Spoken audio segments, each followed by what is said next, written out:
Ladies and gentlemen, welcome back to Northern Perspective. I'm Ryan. And I'm Tanya. And I'm tired.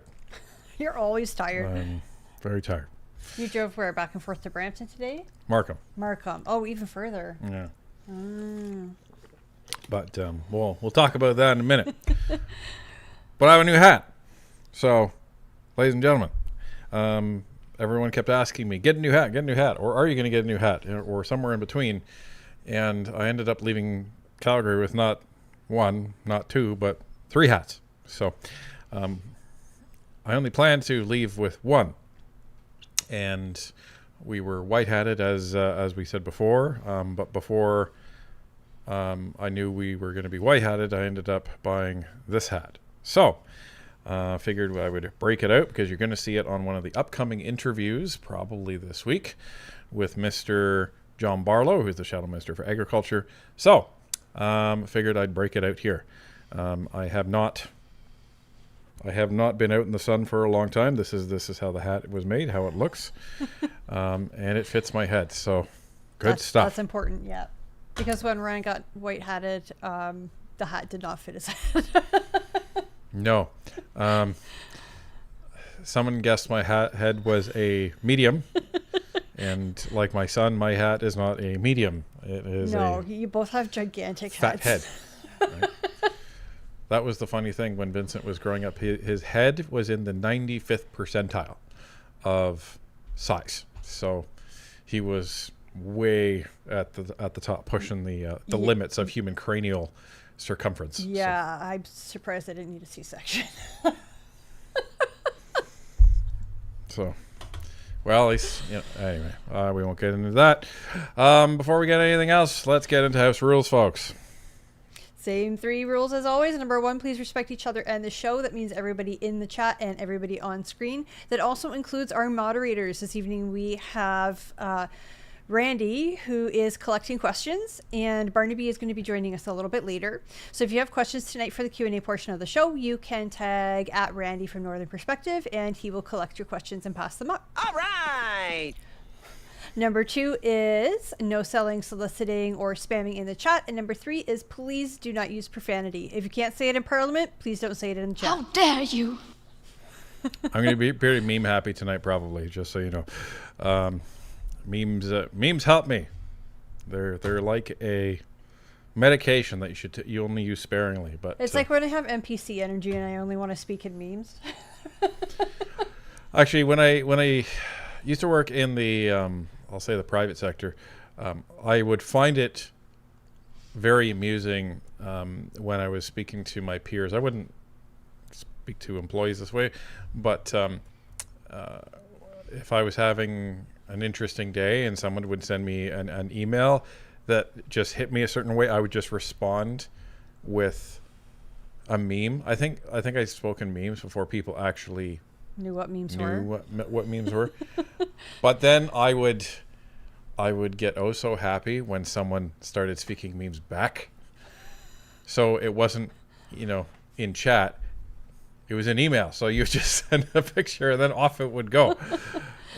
But that was great. And I used to use this website called lmgtfy.com.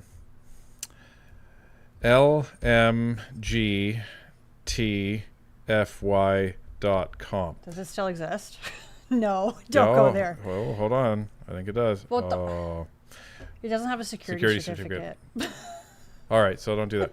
Anyway, so it was letmegooglethatforyou.com. Let me tell you, IT people, we really liked to use this, especially against other IT people, because what you would do is you would go there.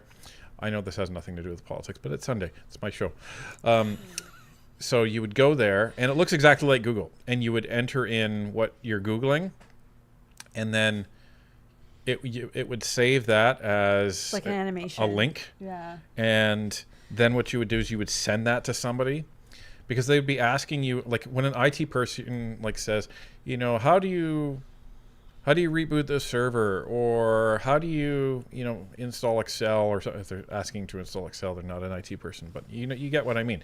So you would go there, and then go to the site and then send them that link. And then when they would get that email, they would click on the link thinking, oh, they sent me the answer. It would take them to letmegoogle.that4you.com, and it would show the animation of you typing it in there and then hitting go. And then it would say, see, was that so hard?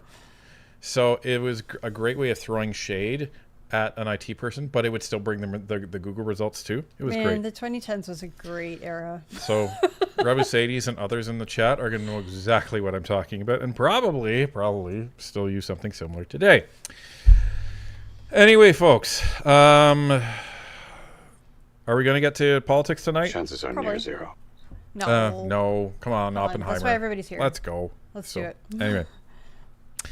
All right, let's see if there's any pre-chat activity before you do that. We do have 2 petitions that are in the description of this live stream. They're at the very top.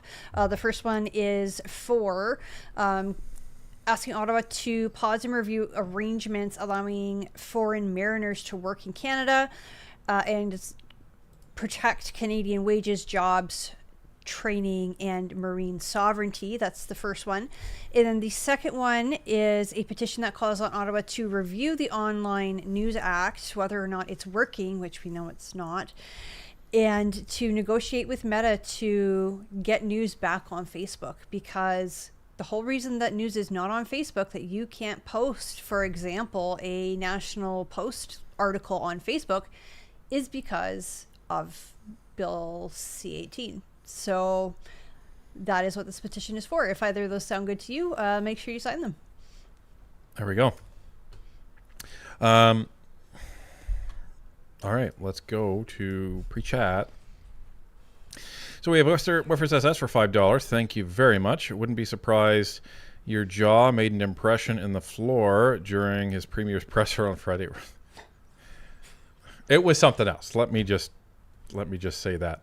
And what is this? Gokodani dropping 50 Northern Perspective memberships. Thank you very much. Kaboli. Awesome. Thank you. If you guys receive one of those, I hope you said thank you. Thank you very, very much. And everyone thank Gokodani, because he's doing some work of helping refuel trucks up there in the north. To put out the fires. Yeah.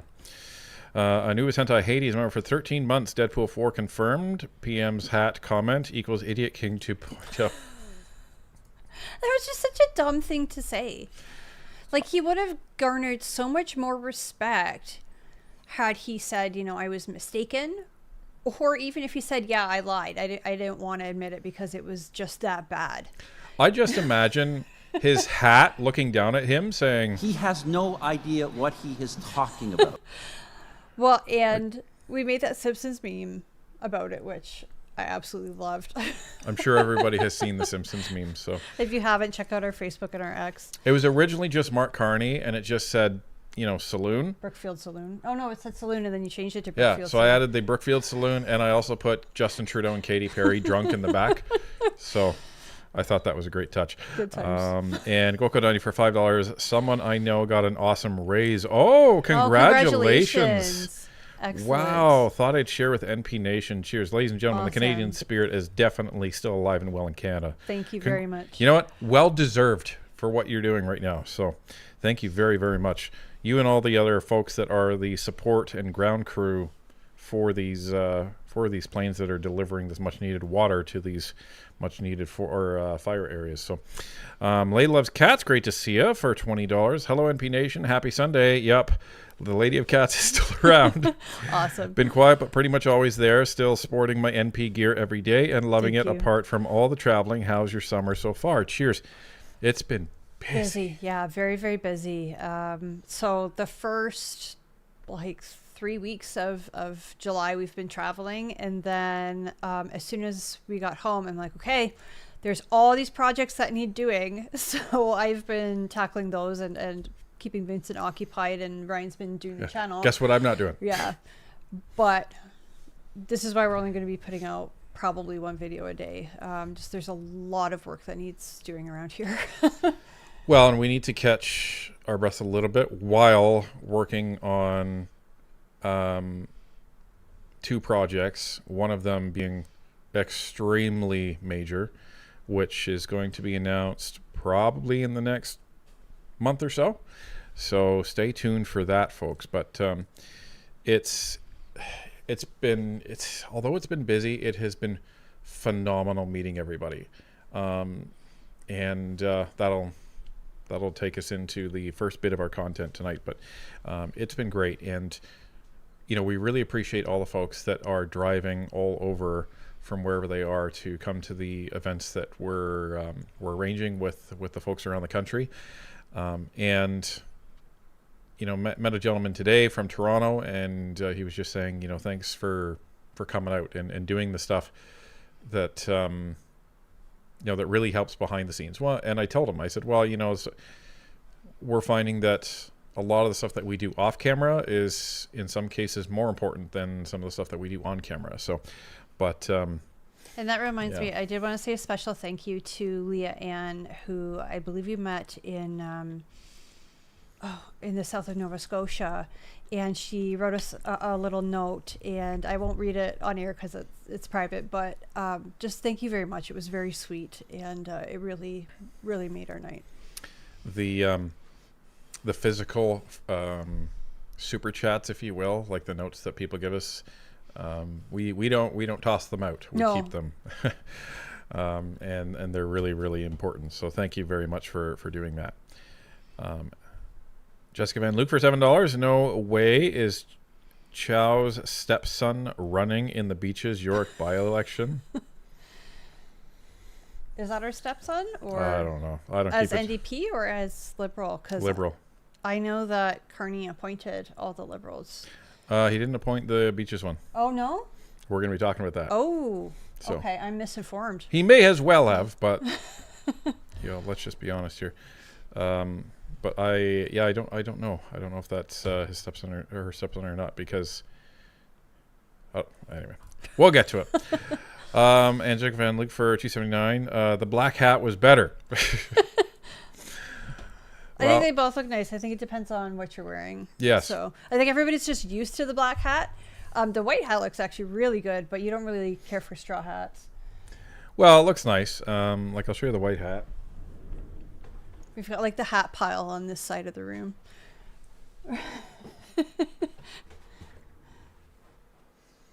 There you go. So that's the white hat. Here's the white hat, so folks can see. Whatever is happening to your medium hat? Did my mom end up with it? It's over there. Oh, it's over there. So It's on the set. Where's my medium hat? It's upstairs. Oh. Where you left it. Austin, I'll just call Austin for $2.78. Northern Perspective is top shelf whiskey. Thank you. I've seen that comment a couple of times, so I imagine it's the same person putting it. So I appreciate that. And Dudu for $5. Well, Ryan, now you have a hate, I assume you mean hat, for every occasion. Your broadcast hat, Sirius hat, and now election hat. I wonder which one is which. That's the election hat for sure. Oh yeah, I guess this one is the election hat. For sure. Rose for $2. And Ryan crashes LMGTFI. Again, sorry. They actually changed it. So it's actually letmegooglethat.com. So breaking news on Northern Perspective for all the IT folks. And Goka90 for $5. I refuel holding tanks that supply the firefighting ladies, aka planes and helicopters, just so we're clear. Yeah. That's kind of what I said. I wanted to keep it simple because otherwise we would be getting into a different conversation. But thank you nonetheless. Gordon Meir for $2. Ryan, that hat suits you well. Thank you very much. Let's see. We have Jankor, member for 19 months. Woohoo! Love this family online. All right. Thank you. It really is wonderful. Those couple weeks when we were traveling, we weren't doing live streams. I really missed it. And Miriam Rachel for $2.79. Any plans to come to Vaughan? Stay tuned. Stay tuned. We are working on something in the northern GTA there, so stay tuned. And we're also working on some plans to come over to around Clarington, if folks know where that is. The Immigrant Beaver for $5. Ryan, you weren't supposed to say the middle part of Anubis Hades' name. Dun dun dun. Slip. I thought I said Anubis Hades. I guess we'll have to rewind the tape. Check the tape. Start the car. You must be tired. Let's play a game on Steam. Yeah. I can't play a game on Steam and run our live stream at the same time. So that'll be Have you even been playing any games on Steam lately, or? Not since we've been back. Yeah, there was that Pyre game. Was that on Steam? Yes. Yeah. Windrose. Yeah. Milo Nexus for $5. If LeBlanc lacks authority on supply management due to Bill C-282, why isn't Carney negotiating since he can? How do the toughest issues get resolved? This is where he's going to have a problem, right? Carney has negotiated himself, by not even negotiating, into the worst possible position.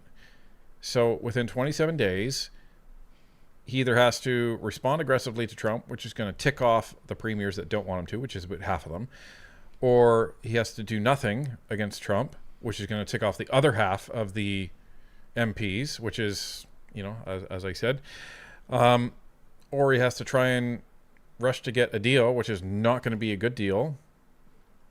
It's going to be very unlikely, which means he would get a bad deal, and this is what the Conservatives have been kind of waiting for. Or I don't know what. I don't know what other option there is. And either way, what are you doing? So you're just going to wait and see what happens. Got it. So the same strategy you've been taking for the last 18 months. But we're in a stronger position now than we were when this trade war started. My hat said so. That's what Mark Carney is saying these days. Couple more. Ribosays for $5. The smoke and heat has been bad on my asthma this week and change.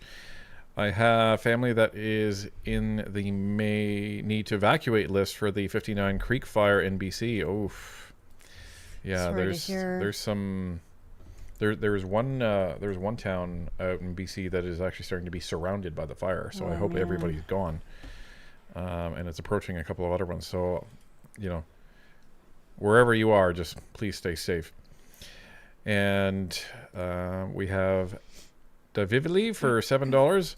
I was in your neck of the woods first weekend of July. You guys were away. Yes, we were. I'm sorry. Keep up the great work, you two. Glad you're on the road. Bubble Avenue. I cannot keep up with your YouTube accounts. I'm glad you let us know who it is, though. And Slim Chance for $10 after a week of the Premier's meeting and no plan to help struggling Canadians or plan for the USMCA. But we do have a base for carbon credits pricing. Carney does not care about Canadians. No. And it sure doesn't seem that way. Yeah. And we're working on a pretty big story that I think is going to support that claim. Just wait, folks. We have a doozy coming up. We do. And well, we want to cross our T's and dot our I's before anything happens. There's still time for us to screw it up and find something to completely undercut it. But as of right now, this is a doozy. And this isn't going to be a story that mainstream media has reported on. This is going to be a Northern Perspective special. So you'll hear it here first when we do release it. Yeah. Real Stephen Jensen for $10. What's your perspective about BC, Ontario, Quebec expecting Alberta and Saskatchewan to sacrifice our economies to somehow save theirs by somehow beating the Trump USA economy instead of doing a deal not having? I think it's complete garbage. I think it is absolutely silly for Ontario to sit there and say, well, let's just, stop the oil. Now, in fairness, Doug wants to shut off the electricity we're generating in Ontario to go into New York as well. But it's absolutely silly. What you'd be doing is you'd be sacrificing our own economy. Like, do they realize that the U.S. actually pays money for the oil that we send them? We don't give it to them for free. So you want to massively hurt Canada's economy in order to slightly hurt the American economy. Good plan. Good plan. It's like cutting off your nose to spite your face, right? Well, this is what Lisa Raitt was saying. This is what people have been saying for the last 18 months. Get to the table and do a deal. This is what grown-ups do. Right. It doesn't matter how hard it is. That's your job. You're getting paid the big bucks, so make it happen. So for the Albertans and the folks in Saskatchewan that are completely against this, we're right with you. We are right with you. So not all of Ontario and the East that wants to do that. You have a bunch of people out here that think it's just as silly and self-defeating as all of you. So we are right there with you. It is stupid, and the only option, in my opinion, that makes any sense is get your butt to work. You should have been at the negotiating table for the last 18 months, but where were you for the last month? You're looking at soccer games and having fun and eating hot dogs. Congratulations, Mr. Carney. And let's not forget how much money he was spending in catering. Yeah. Flying everywhere, right? What if he was having that luxury butter on his luxury I don't know, hot but dogs? the Canadian Taxpayers Federation has been keeping track They've of been how much he's been all spending. over him. Yeah. All over him. And it's gross how much he's been spending. So, tip of the hat to all the everybody folks at the CTF. at the Yeah. CTF. And if you're not subscribed to their YouTube channel, go check it out. They put out fantastic videos, incredible work. Theirs is one of those channels where, you know, even as involved in politics as we are, I always learn something when I watch their channel. So, Canadians, help. And if you're in Ontario, if you're in the Eastern Provinces, help out our folks, our friends, our Canadian family out west, and write some letters to your provincial MPs, your premier, and your federal MP, and the Liberals, and tell them, keep your grubby little hands off of our resources that we actually need to bring money into this country, and keep our brothers and sisters out west prosperous. She could try. Lazarus for $5. Anyone see the post of the Canadian whiskey in the stats being $25 Canadian, while here it is, in the States being $25 Canadian, while here it is nearly $70 for 1.5 liters? No, I didn't see that. I didn't see that specifically, but it's taxes. It's like all taxes, because here we have publicly funded healthcare, so it's a sin tax. So, that's why if you go to the States for a few days and you're allowed to take something back duty free, it's so much cheaper. It's like half the price. I remember when I was maybe 22, I had gone down to the States for specific training with a spay-neuter clinic down in North Carolina. And when I was coming back, my parents are like, "Oh, are you getting anything at duty free?" And I don't really drink, because I was like, "No." And my mom's like, "Oh, grab me a bottle of whatever it happened to be." We have HC Dave for $5. It's a good hat. However, I do prefer a beaver felt in black year round myself. Very nice. There you go.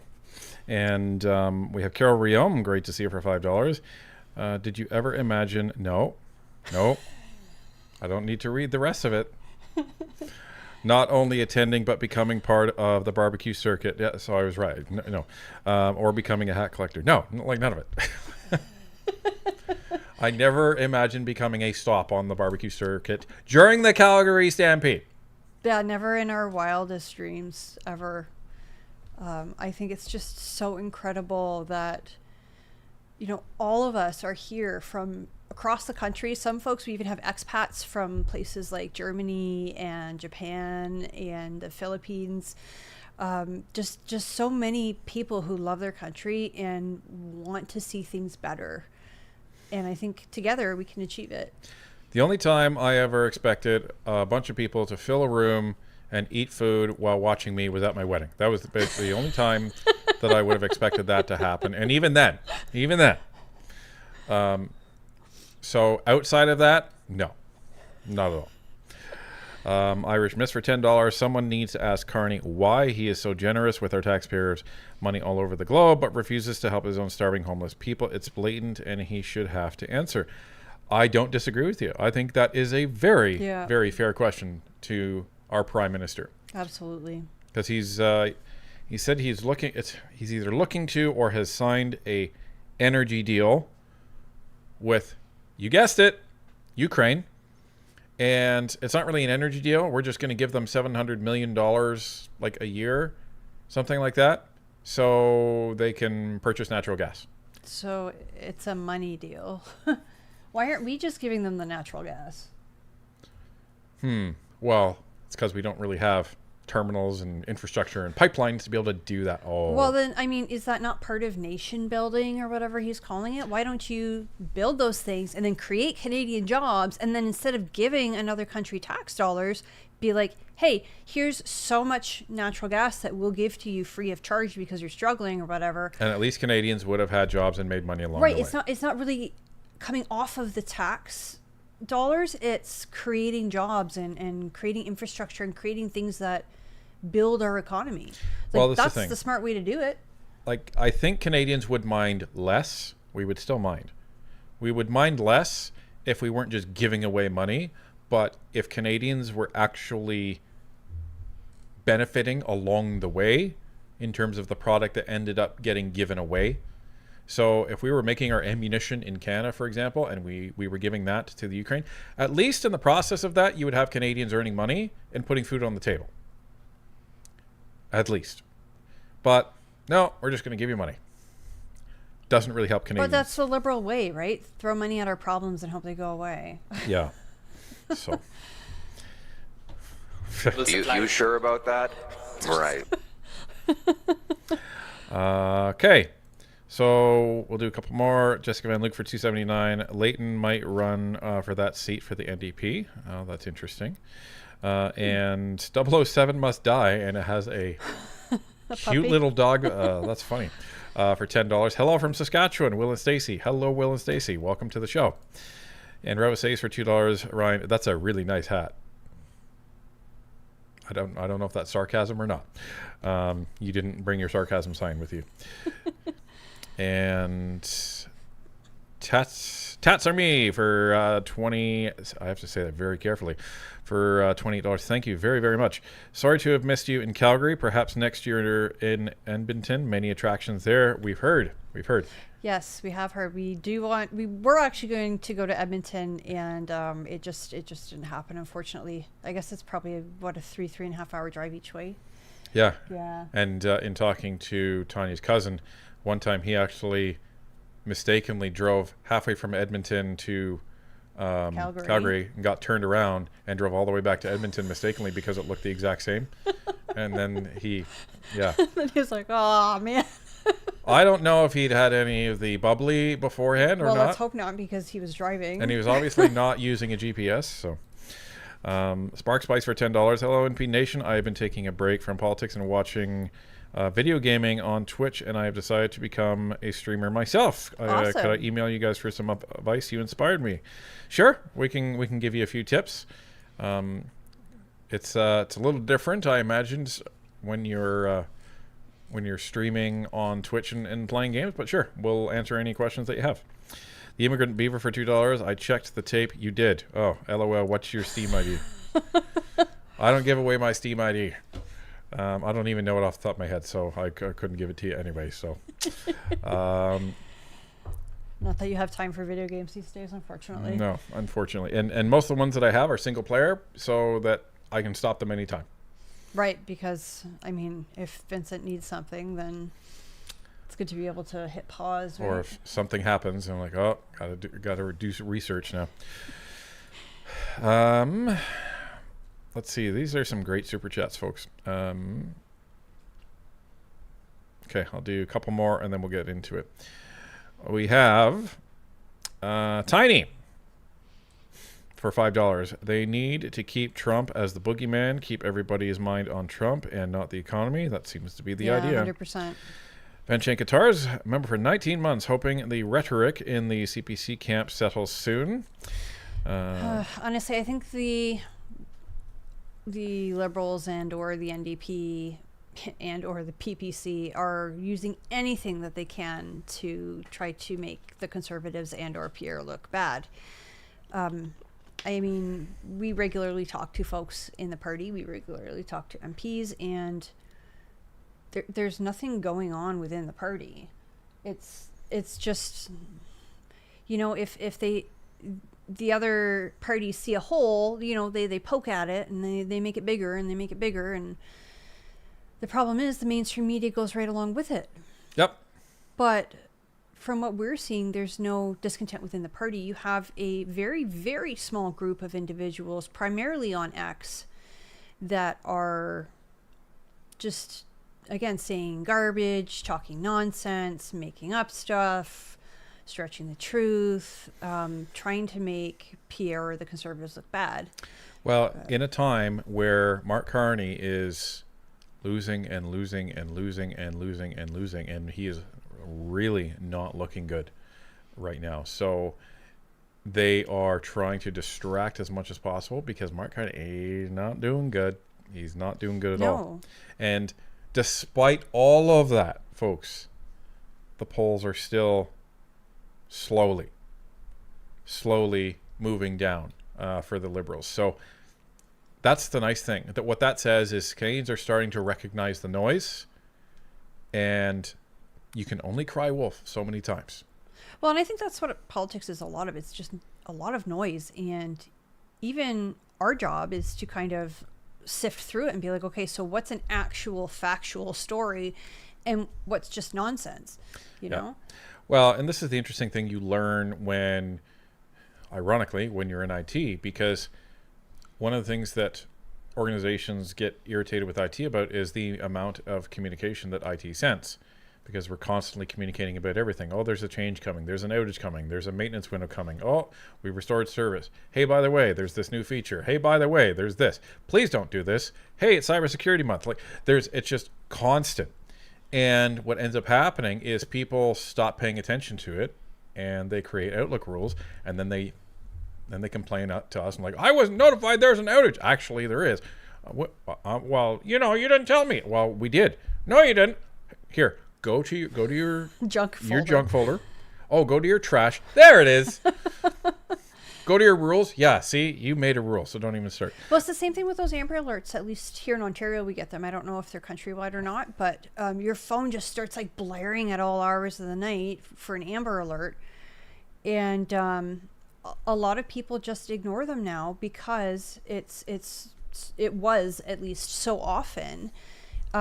People were just shutting off their phones at night, and yep, you can't cry wolf all the time. So a lot of the stuff just becomes noise for the average Canadian, and they're saying, I don't care about your drama. What I care about is my bank account. Yeah. And that's what people are starting to see. Receiving Jensen for $2. I was referring to the governments, not the people. Gotcha. And as I said, we have not been a fan of the Ford government. No. And how about you worry about your own provinces, right? You decide what you're going to do with your own province in order to retaliate against Donald Trump. Danielle Smith and Scott Moe, they're premiers of their own provinces. They can decide what to do, and they can answer to their own constituents. All the other premiers, you decide what you're going to use in your own province in order to actually have leverage here. So I think we're on the same page. Just me, Nicole. Good to see you. Member for 30 months. Good evening, NP Nation. Good evening to you. And Werford says that's for $20. Global News reported a few days ago that Carney aims to staunch. I'm not sure what that means. $1 trillion of foreign investment flight over the past decade during, as he calls it, the Capital Investment Summit in September. Well, stay tuned, because that relates to our story. The big one that we're working on. And it completely undercuts that. So stay tuned. Did you get this one from Cindy Wright? No. For $5? It says, hey, Liberals just adopted a Chihuahua from a Texas rescue. Her name is FIFA. Adopt, don't shop. Awesome. And we would love to see some photos of your new puppy or your new dog when you get him or her. We do have a small Facebook group that is just for MP members to post pet pics. So I will leave a link to that in the description. And the chat, actually, too. And Sparks Ice member for 15 months. My mom has been volunteering to help evacuees. Oh, that's amazing. That's amazing, because I again can't imagine what they're going through. Okay, folks, we will get back to that. So the first thing we want to talk about today is where I was today. And I was at an event, and this was actually organized. It was organized by a organization, and I just want to double check that I'm saying this properly. I'm glad I did. So it's an organization called Parventus Global, and it's an organization that one of our friends, Diraja, or as we call him, DJ, he actually owns and is the head of, and it's just a consulting firm. But he was also elected as one of Ontario's national councillors, and he has, since he's come to Canada many moons ago, he quickly identified with the Conservative Party, and he travels everywhere in Ontario, and I mean everywhere, going to EDA annual general meetings, showing it for political events, and just supporting the Conservative movement wherever he goes. And what he's decided to do is, since there's all of these municipal elections happening in Ontario, what he's done is he's organized a couple of election boot camps for people to attend and get some advice from, and listen to folks that have run campaigns, that have been around politics for a long time, who know analytics, who know communication strategy, that sort of thing. And he has organized 2 events so far, and both of them have been absolutely free, so people can just show up and get some tips on that. And he had asked me to speak at the one today. So this was in Markham, as we said, and the master ceremonies was our other good friend Patrick Worry. So he's also known as the Conservative Cowboy. He also wears a cowboy hat wherever he goes, and so he was announcing everybody coming in. So this is Sarah Navi. She is a regional, what's the word? It's a regional coordinator. Yeah. For the Conservative Party of Canada. So she supports the ridings in this area. I believe she supports Cambridge and the Hamilton ridings. And she's also been a campaign manager for Melissa Lanceman in a couple of elections. So she really knows her stuff. So she was there talking about some things. So this was me. So they asked me to come in and kind of talk about how someone goes from a unknown personality to someone that is known out there. And that's where a lot of candidates will start from. Nobody knows who they are. They have no public profile, but they need to go from zero to hero very quickly. So that's what I was presenting on. And this was another presenter talking about some of the different stages of an election and the life cycles of a candidate and what they need to do. You had some data and analytics guys up here. I wasn't in the room when they were speaking. I was off talking to some other folks. And this is DJ himself, who Patrick called him up afterwards, and he's the one who put on this event. And some other fine folks actually provided the menu and food and ordered pizza. So it was actually a really amazing event. I was really impressed with the facility. But this is the type of things that I want people to be reassured, is that there's nothing that is going on outside of outside of the MPs, outside of what you see in the House, outside the staffers. There's a lot of activity that is going on to try to get people ready and share information, and doing it in a low-cost way, and really trying to move from it's every man and woman for themselves come election time to, if we're going to win this next election, we really need to start acting like a team across the country. And that's what we're starting to see, and it's giving us a lot of optimism going forward. Met another gentleman today. I met a lot of people today, and he I know he watches the channel, and he actually started the Toronto Conservative Association, and you'll see that that webpage on Facebook. And what we were talking about is what they want to do is bring the GTA riding EDAs together, the Conservative riding EDAs together, to start working on as instead of each riding working individually trying to win the election, the GTA riding should be working together to win the election.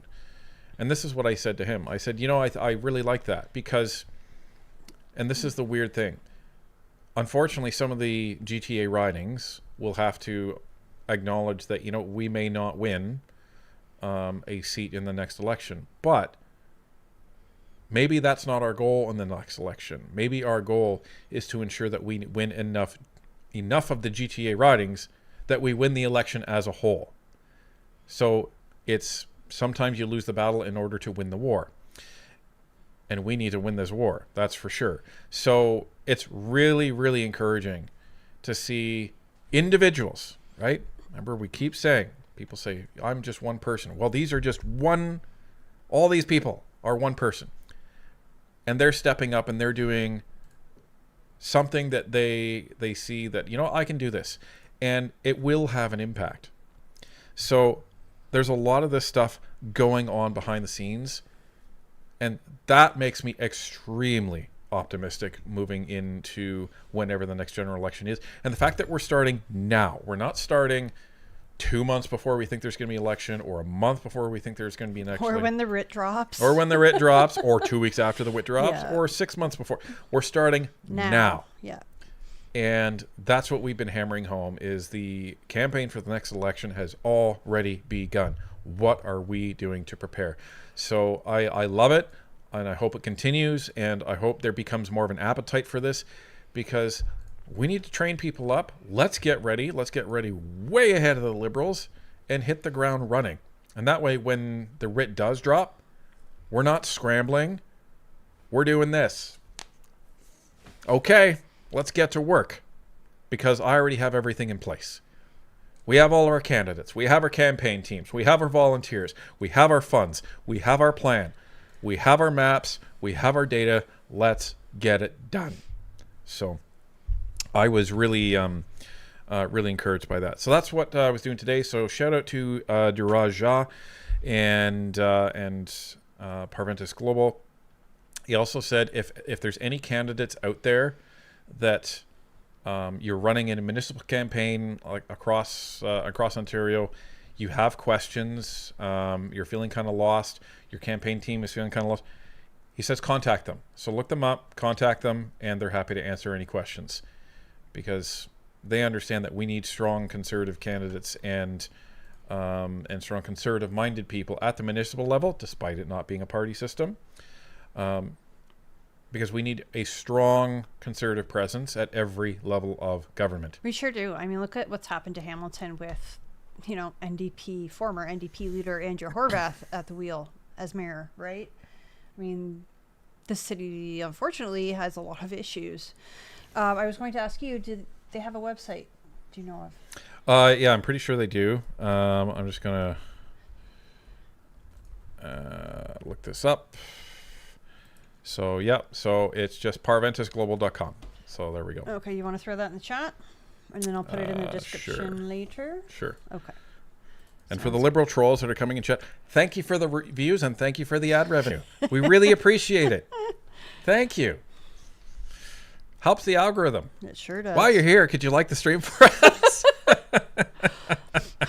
It's a bold strategy, Cotton. Let's see if it pays off for them. Anyway, folks, so there's that. We welcome people from all political leanings to Northern Perspective, because eventually we'll convert you. Well, and just obey the rules. That's it. That's Yep. all we ask. 3 simple rules. So there you go. Next. This is why everybody came tonight.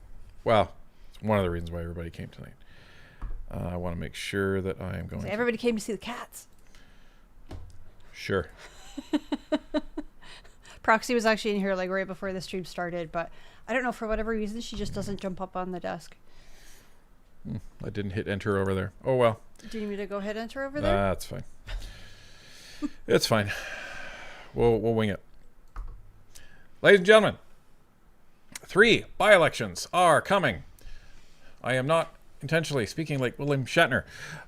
3 by-elections set for August 31st in Ontario, BC, Quebec ridings, Carney, announces.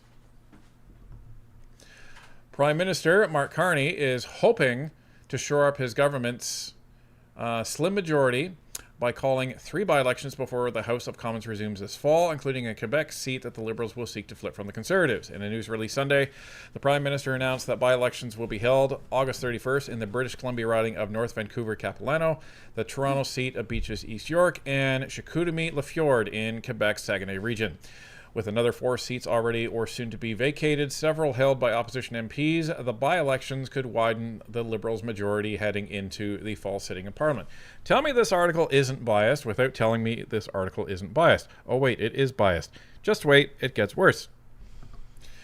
2 of the campaigns will be held in safe Liberal ridings. Former Minister Jonathan Wilkinson resigned his BC seat after being appointed Canada's ambassador to the European Union in April, with Nathaniel Erskine-Smith, also a one-time minister, one time for a couple of months, resigned his Toronto seat earlier this month. But Chicoutimi-Lafjord, held by former Conservative MP Richard Martel since 2018, offers the Liberals a chance to capitalize on Mark Carney's popularity as the Conservatives lag in the polls. Mr. Carney appointed Mr. Martel to the Senate earlier this month. Poll aggregator 338 Canada currently lists the riding as a toss-up between the Liberals, Conservatives, and Bloc Québécois.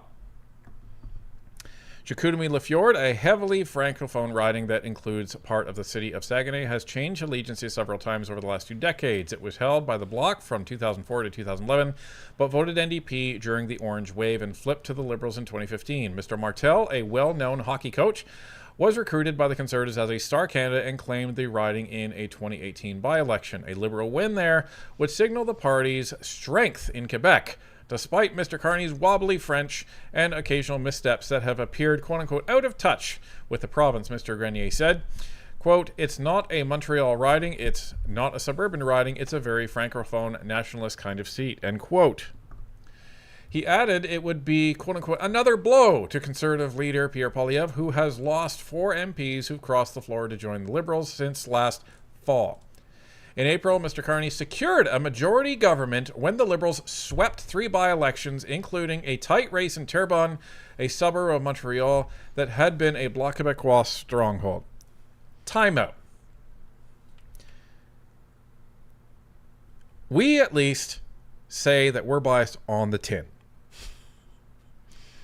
But this is where it drives us nuts, and it drives Canadians nuts, and this is why Canadians are not subscribing to these media publications anymore. And Bob Fife, who was a senior columnist for the Globe and Mail, and this is where this is from, he admitted it for all to hear that, oh yeah, of course the Ottawa media is biased against the Conservatives. That's not new. That's been going on for a long time. So the fact that the Globe and Mail has the gall to say, oh yeah, there's a bunch of floor crossers, and then says, but Carney secured his majority through 3 by-elections. Really? Really? They don't mention in this article that 2 of those seats were safe Liberal seats. So... And there was a 1 vote difference, and it actually got overturned judicially because there was an error made. So it was a toss-up. But even if they had lost the Terrebonne by-election, it still would have been a majority. Yeah. So this silliness that they're still trying to pass off that Mark Carney legitimately won his majority through elections is, well, where's Dan? Here he is. Unmitigated horse pucky. So at least admit your bias on the tin.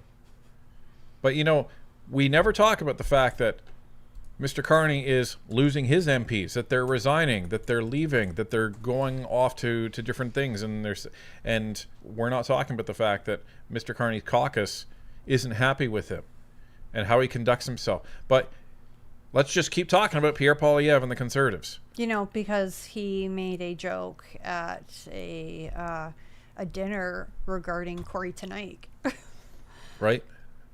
And sorry, not you, Carolyn Elliott. Had nothing to do with you. Right. I don't know why she thought that had anything to do with her. That was just like main character syndrome or something. I don't know. I don't know. I had nothing against Carolyn Elliott. I still don't have anything against Carolyn Elliott, but it was just, you're scratching your head going, why? like, what? Go back and listen to the tape. Yeah. So, anyway, as we continue, those wins brought the Liberals to 174 seats, 2 more than the 172-seat threshold for majority. With the expected departure of former Environment Minister Stephen Guilbeault later this summer, the Liberals need to win at least one of the 3 by-elections to retain more than half of the seats in the House of Commons. But other vacancies will work in the Liberals' favour. Former NDP MP Alexandre Boulouris will resign his Montreal riding to run for a provincial seat in the Quebec election this fall. That is expected to remain NDP, just so you know, folks. Saskatchewan Conservative MP Kathy Wagenthal will also step down on August 31st. That is expected to remain Conservative. Meanwhile, another Quebec riding has also been vacated by Bloc MP Simon Pierre Savard Tremblay, who is running for the Parti Québécois in the Quebec election. But Mr. Carney has opted to not yet call a by-election on that riding a fairly safe Bloc seat. There's a reason for that, folks. We're going to get to that soon. If the Liberals delay calling by-elections for the remaining 4 vacant seats until after the Quebec election in October, Mr. Grenier said they're setting themselves up to have a wider majority in the fall. Mr. Grenier said that Mr. Carney's decision not to call a vote on the other vacant Quebec seat could also give the Liberals an advantage over the Bloc in the Chicoutimi-Lafleur. Parties have a spending limit based on the number of ridings in which they run candidates, but they can spend that money however they like. Okay, so we've talked about this before, but just to remind everybody, this is what happened when there was the 3 by-elections, including Terrebonne. So what election rules allow them to do is for every riding you run a candidate in, your total spend for the election gets bigger. So in this case, the Liberals will be running candidates in 3 different ridings. The Bloc will be running candidates in 1. So the Liberals they can spend a third of what the Liberals can. Correct. Yeah. And because the Liberals have those other 2 ridings are relatively safe, what the Liberals will be able to do is take money that they wouldn't otherwise need in those other ridings and funnel them into the Quebec riding to overload or attempt to overload the Bloc in that riding. So this is what's going to probably happen here, right? And this is where I don't like the election rules in this case. I don't think that's right. I don't think you should be allowed to do that in by-elections. That doesn't seem fair to me. But you know, there's arguments for, there's arguments against. It's just it's dirty politics, and it puts all of the power in the hands of the Prime Minister, and it takes power away from the actual voters themselves, in my humble opinion. When you're allowed to kind of stack the deck how you choose as the Prime Minister when it comes to those elections, I don't think that's right. I don't care who's in power. It's just it's another way to subvert our democracy, in my humble opinion. So that's what's expected to happen. Now, the good news is that the Conservatives will be running candidates in 3 different ridings, or 3 different ridings as well, 3 different by-elections. So they'll have the same spending limit as the Liberals when it comes to those by-elections. And most likely, they will be diverting all of that money into the Quebec riding as well, I assume. That's what I was just going to say, is that the other 2 are almost certainly going to be Liberal ridings. So it may be beneficial for the Conservative Party to allocate more or all of the resources that it's permitted to towards the Quebec riding, which right now is a 3-way tie. So let me see if this actually helps me now.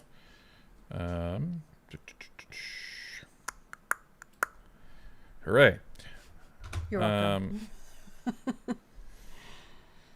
So I think this is where I want to... So before we get to the what these ridings actually look like, because we are going to show you what the current standings are, we also wanted to get to something. So one of the things that Mark Carney has been doing, and he's continued to do right here in all of these by-elections, is he has continued to not really respect democracy within the Liberal Party of Canada. Shocker. And what do I mean by that? Well, let's go here. Ladies and gentlemen, this is a nomination announcement for Chicoutimi-Lafleur. So they opened the nomination race.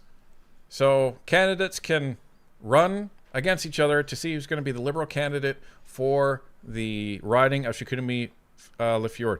Oh, wait. It starts and ends at the same time. So it starts at 4 p.m. on July 24th. And that was a couple days ago. And it ended at July 24th, 4 p.m.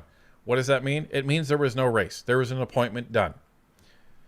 So, clearly that's an anomaly, right? Wrong. So this is North Vancouver Capilano. Same thing. So on July 18th, they appointed another Liberal candidate, and this is I believe it was the former Chief of Staff of Mark Carney, Braden Cayley. So he's going to be the candidate there. And breaking news, the Liberals actually had a nomination race, and it's the first one under Mark Carney in Beaches, East York. Round of applause for Mark Carney. He's actually allowing people to participate in democracy. Sort of.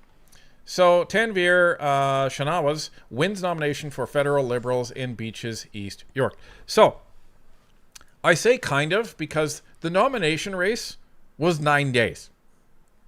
There was 5 people who threw their hats in the ring, but 9 days.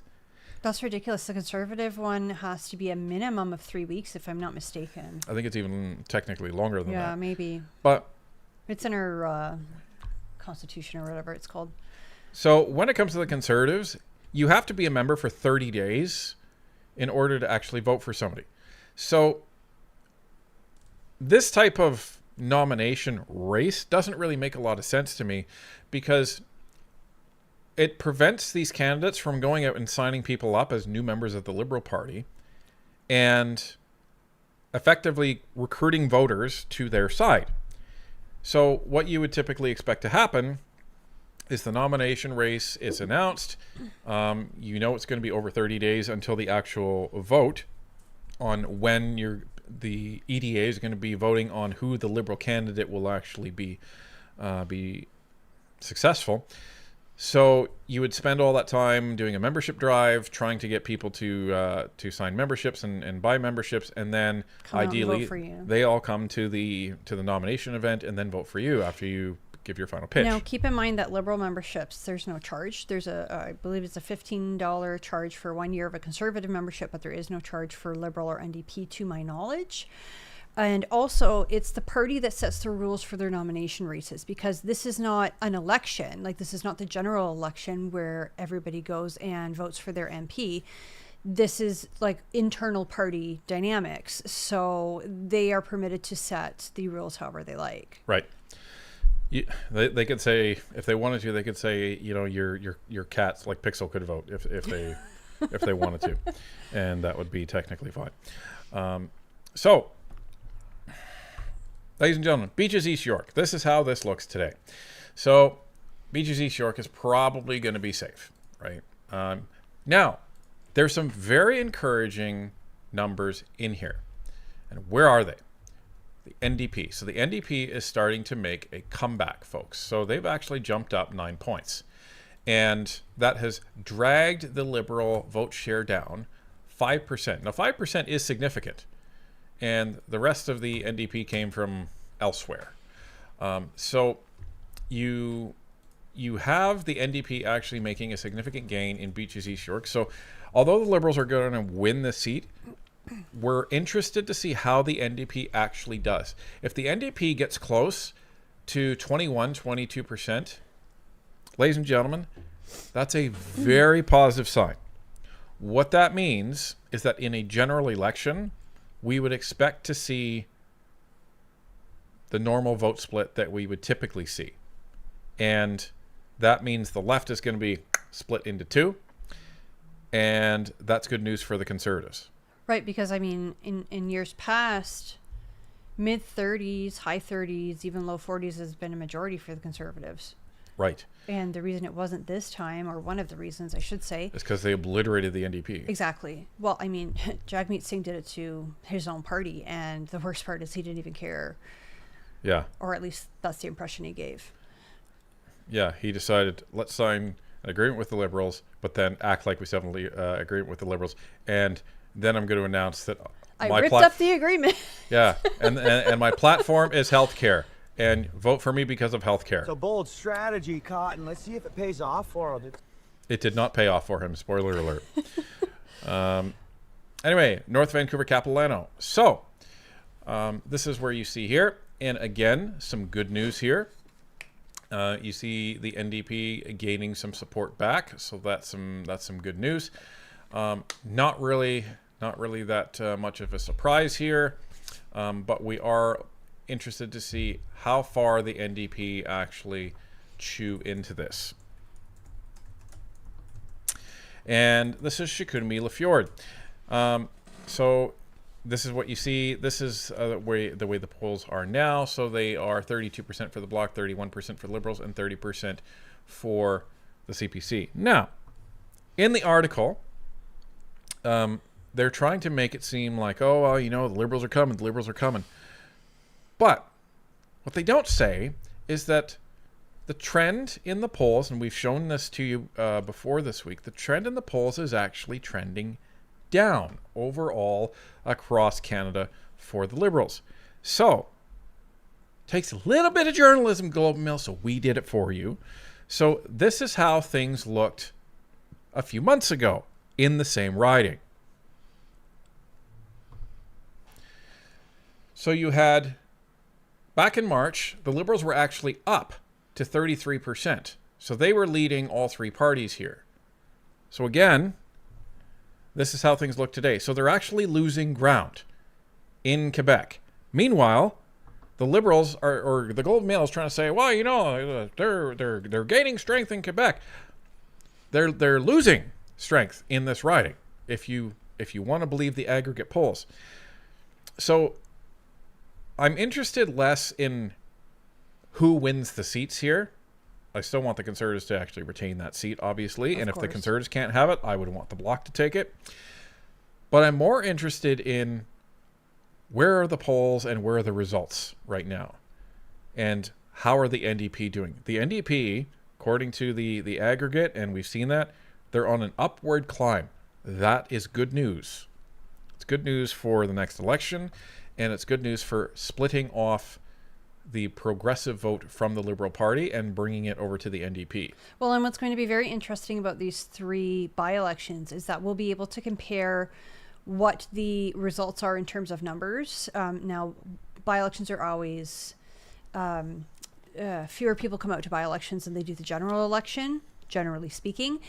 And the point, though, is that we'll be able to compare the vote share from these by-elections that are coming up on the 31st of August versus what they were in the general election a year and a half ago. So we can see, are the Liberals falling? Are the Conservatives gaining? Is the Bloc gaining, etc.? And someone's asking asking the question, can the polls be trusted? This is my point. I'm going to be very interested to see how people actually come out to vote in these elections, especially in that Quebec riding, but also how many NDPers come out to vote for these in these by-elections. So although it's not going to be exciting in terms of seat flips when it comes to this, we're seeing the polls starting to drip for the Liberals, and I'm fascinated to see what this yields in terms of these by-elections. And remember, the next 27 days leads us up very close to this August 31st day of the by-election. How Mark Carney does over the next 31 days or 27 days, actually it's even less now. No, because today's the 26th. No, 27 days until the tariffs come in. Oh, sorry. So how Mark Carney does over the next 25 or so days, it could have a very significant impact on what happens in these by-elections and what happens in that Quebec riding. So stay tuned, folks, because it's going to be a fascinating time. And assuming nothing conflicts, we will be live streaming the results as they come in on August 31st. So you can mark that in your calendars, and we'll try and mark it in ours. And hopefully we're not going to be caught doing something. I don't think we're going to be caught doing something yet. That's probably a Monday, right? Yeah, it is too. Yeah, it's usually Mondays, right? So I mean, Vincent has therapy, but that's it. And usually the polls close later, like 8 or 9 o'clock, I think. Yep. So, and I'm interested to see. So Boularice, he was basically the only real French-speaking MP from Quebec or in the party. That's why there is no French candidates running for the leadership of the NDP. So he's said, I'm going to resign and run for the provincial party.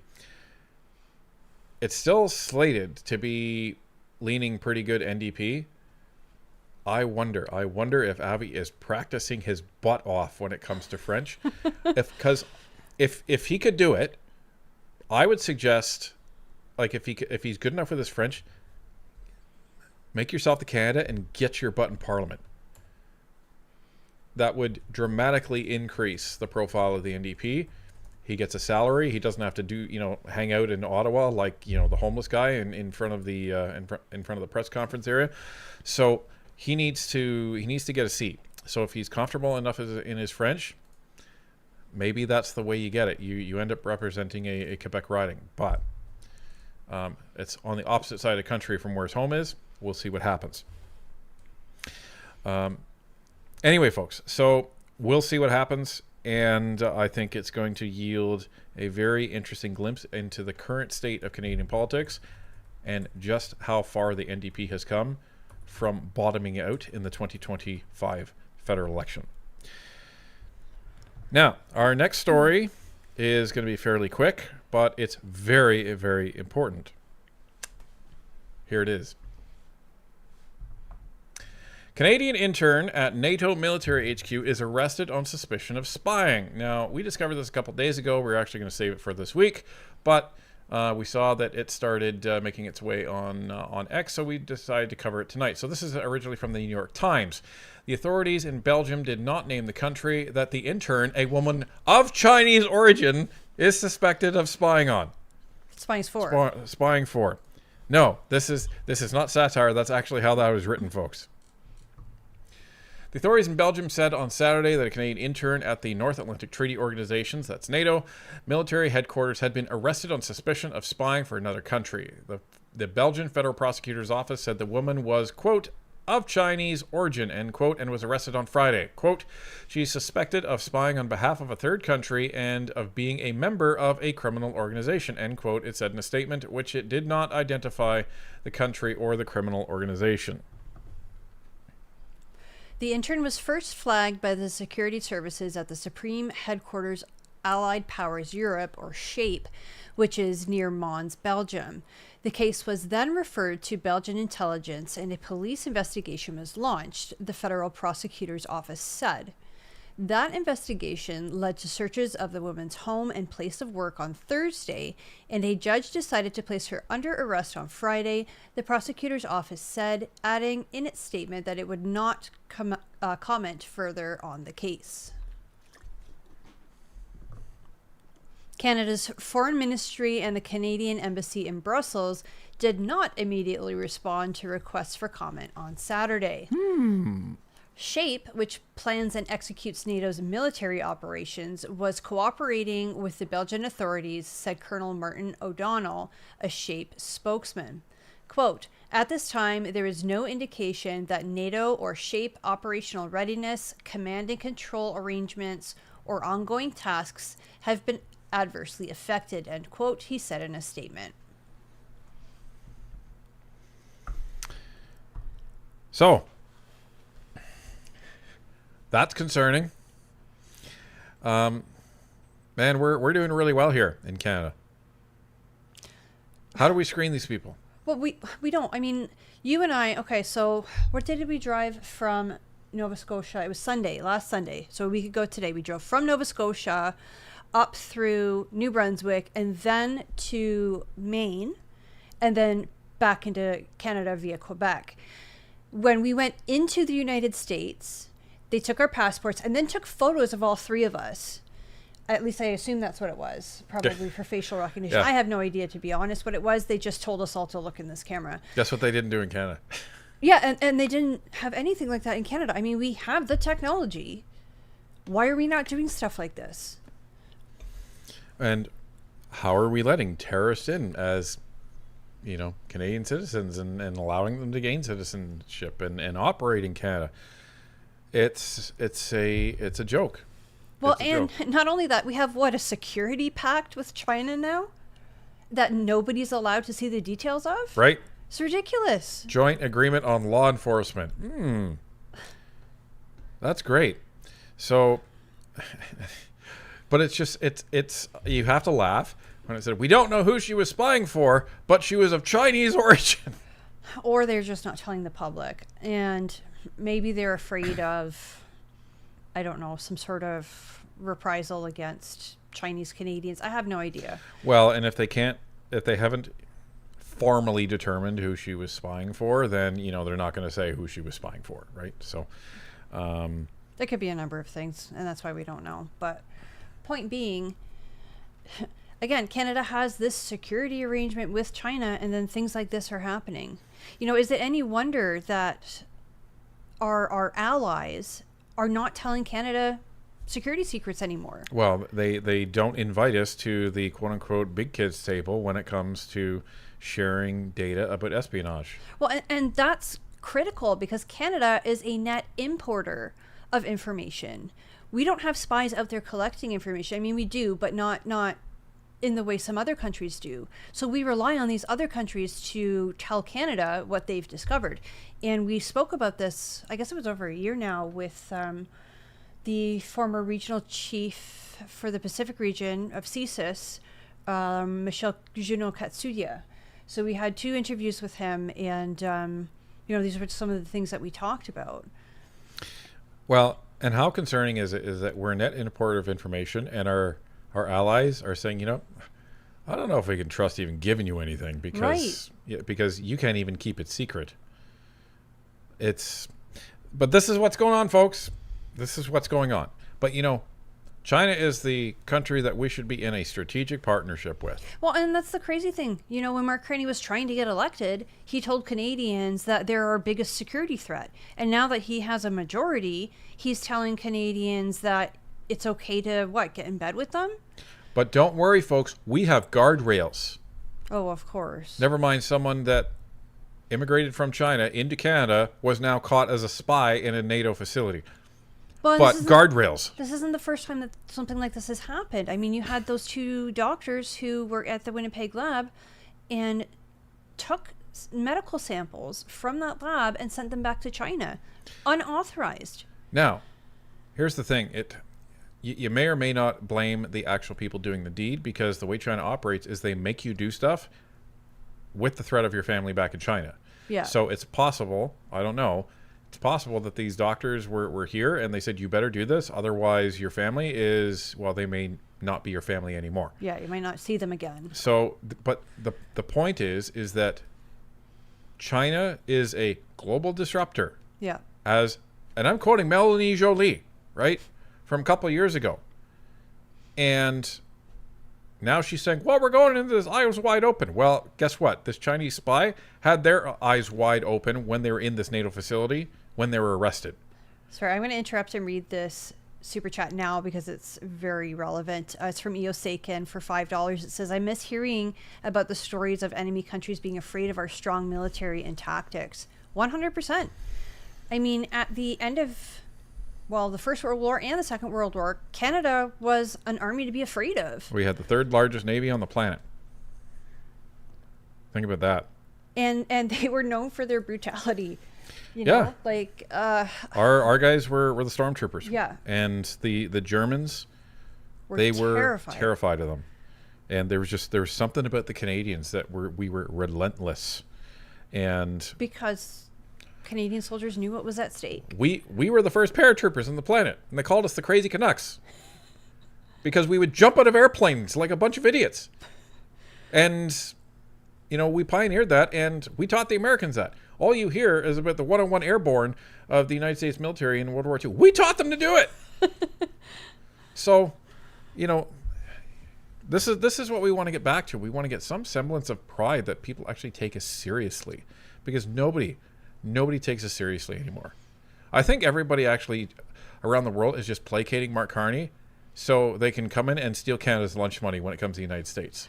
Pretty Weird Duck says, we scared the Germans during that Christmas event. Yeah, I think that was during the First World War, wasn't it? Where they had attempted to call a truce and the Canadian soldiers were like, no. Nah, it'll be fine. Yeah. I'm simplifying it, obviously. Anyway, back to administrative items. Rabbit saves for $5. Poor Dougie was never too smart. I maintain his brother was the smart one. If Sam Cooper is right, EB is in the CCP's pocket. You know, Carney's NWO. Yeah, New World Order. Yeah, I agree. I think Rob Ford was the smart one. He had a complicated personal life. Let's just say that. But yeah, Doug's the little brother. Let's just Well, and you and I both lived in Toronto while Rob Ford was the mayor, and I don't know. I thought he was doing a good job. Rob Ford was doing a good job in getting rid of the corruption. Excess, yeah. Because when he was a councillor, he was sick and tired of all of these free things being given to these councillors, and it was thousands and thousands and thousands of dollars of stuff just being given to them by the city. And he's like, why do we need this stuff? I don't need a pass for the zoo. I don't need a pass for this. I don't need a car allowance. I don't need this is money that we are taking on behalf of Torontonians, and we don't need. And when he became mayor, he started pulling all that back, and magically all of these stories started, right. And that surfacing. was the thing that the other councillors allegedly didn't like that, and they went digging, right? Oh, for sure. No, it's Rob Ford's own fault that he was, doing Toronto mayor by night and crack smoking addict or mayor by day and crack smoking addict by night. But so that's his own fault. But anyway, it's sometimes that happens when you're going after corruption. They'll dig out everything about you. Yeah. So make sure you got a clean record. They will keep their Toronto Zoo pass at any cost. I like the zoo. Real Steven Jensen for $5. It can't build, sell natural gas unless Brookfield gets it. Yeah, you got that right. Canadian Proud for $14. Was so nice to have met you after watching and being a NP supporter for 2 years. Hope you like the postcards I left for you in the Mirror Machine. Yes, we did. Thank you. I still need to get some photos of them and get the details of the locations for Marion, because I think she wants to do like a collage, or she wants to do something. So. And you might see that on her socials. That was Lost Labradorian. It's funny because when we meet people in real life and they're like, we were avatars for so long at Cypher and Fox, but people will actually give us their avatar name on YouTube, and we're like, oh my goodness, it's you. It's like, oh, it's Mumblin' May, or it's Rabbit Sadie's, or it's Lost Labrador. That was great. A few people at the Calgary event had like their screen name written underneath. Yeah, that was awesome. Was brilliant. Absolutely brilliant. That was awesome. Please continue to do that. So, because it allows us to actually connect with you a little bit more. HD Day for $5. Also, huge thank you to our forestry and firemen dealing with the fires. Hopefully, there are some in chat.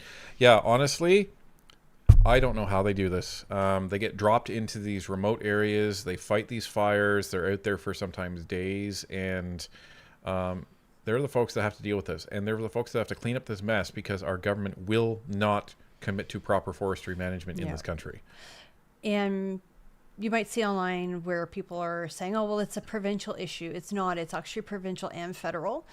The federal obviously takes care of national parks and things like this, but they also kind of give like an overarching plan. And right now we're not clearing the underbrush that needs clearing. We're not setting controlled burns. And what happens, it gets hot, it gets dry, and then lightning strikes and you've got a problem. Yeah. And you need a national plan because you need to be able to easily, and I mean easily, pull resources from around the country without going through bureaucracy and without getting buried in who's going to pay for that. No, get it done and figure it out. Yeah. But it was interesting when we were driving, I think it was in New Brunswick. I had made a comment that the first 3 to 5 rows of trees on each side of the road were chopped down, and Ryan had explained that was to prevent the fire from crossing the road. Yep. So there's some actual forest fire prevention going on. So Jim Smith for $2.79. Keep up the good work. Fight the liberals. Fight the good fight. Liberals need to go. Yes, they should. 100%. Yesterday. Rose says for $2. Ryan, the hat comment was from The Fifth Element. Oh, okay. Gotcha. Oh my gosh, cute little story. I had Vincent was playing some game on his tablet the other day, and he kept coming up to me and saying, bus pass, bus pass. And so I went, multi-pass. And he goes, multi-pass. Multi-pass. Multi-pass. And that must have been Mila Jovovich, one of her easiest movies. She had hardly any lines. She just had to say multi-pass the whole movie. I recall her saying, though, that because she was bleaching her hair at the beginning and then dyeing it orange, that it started to fall out. Oh yeah, like she was. Yeah. That was terrible on her hair. Yeah. Because like she couldn't show any roots at all. Like it had to be just. So she would have been constantly doing that.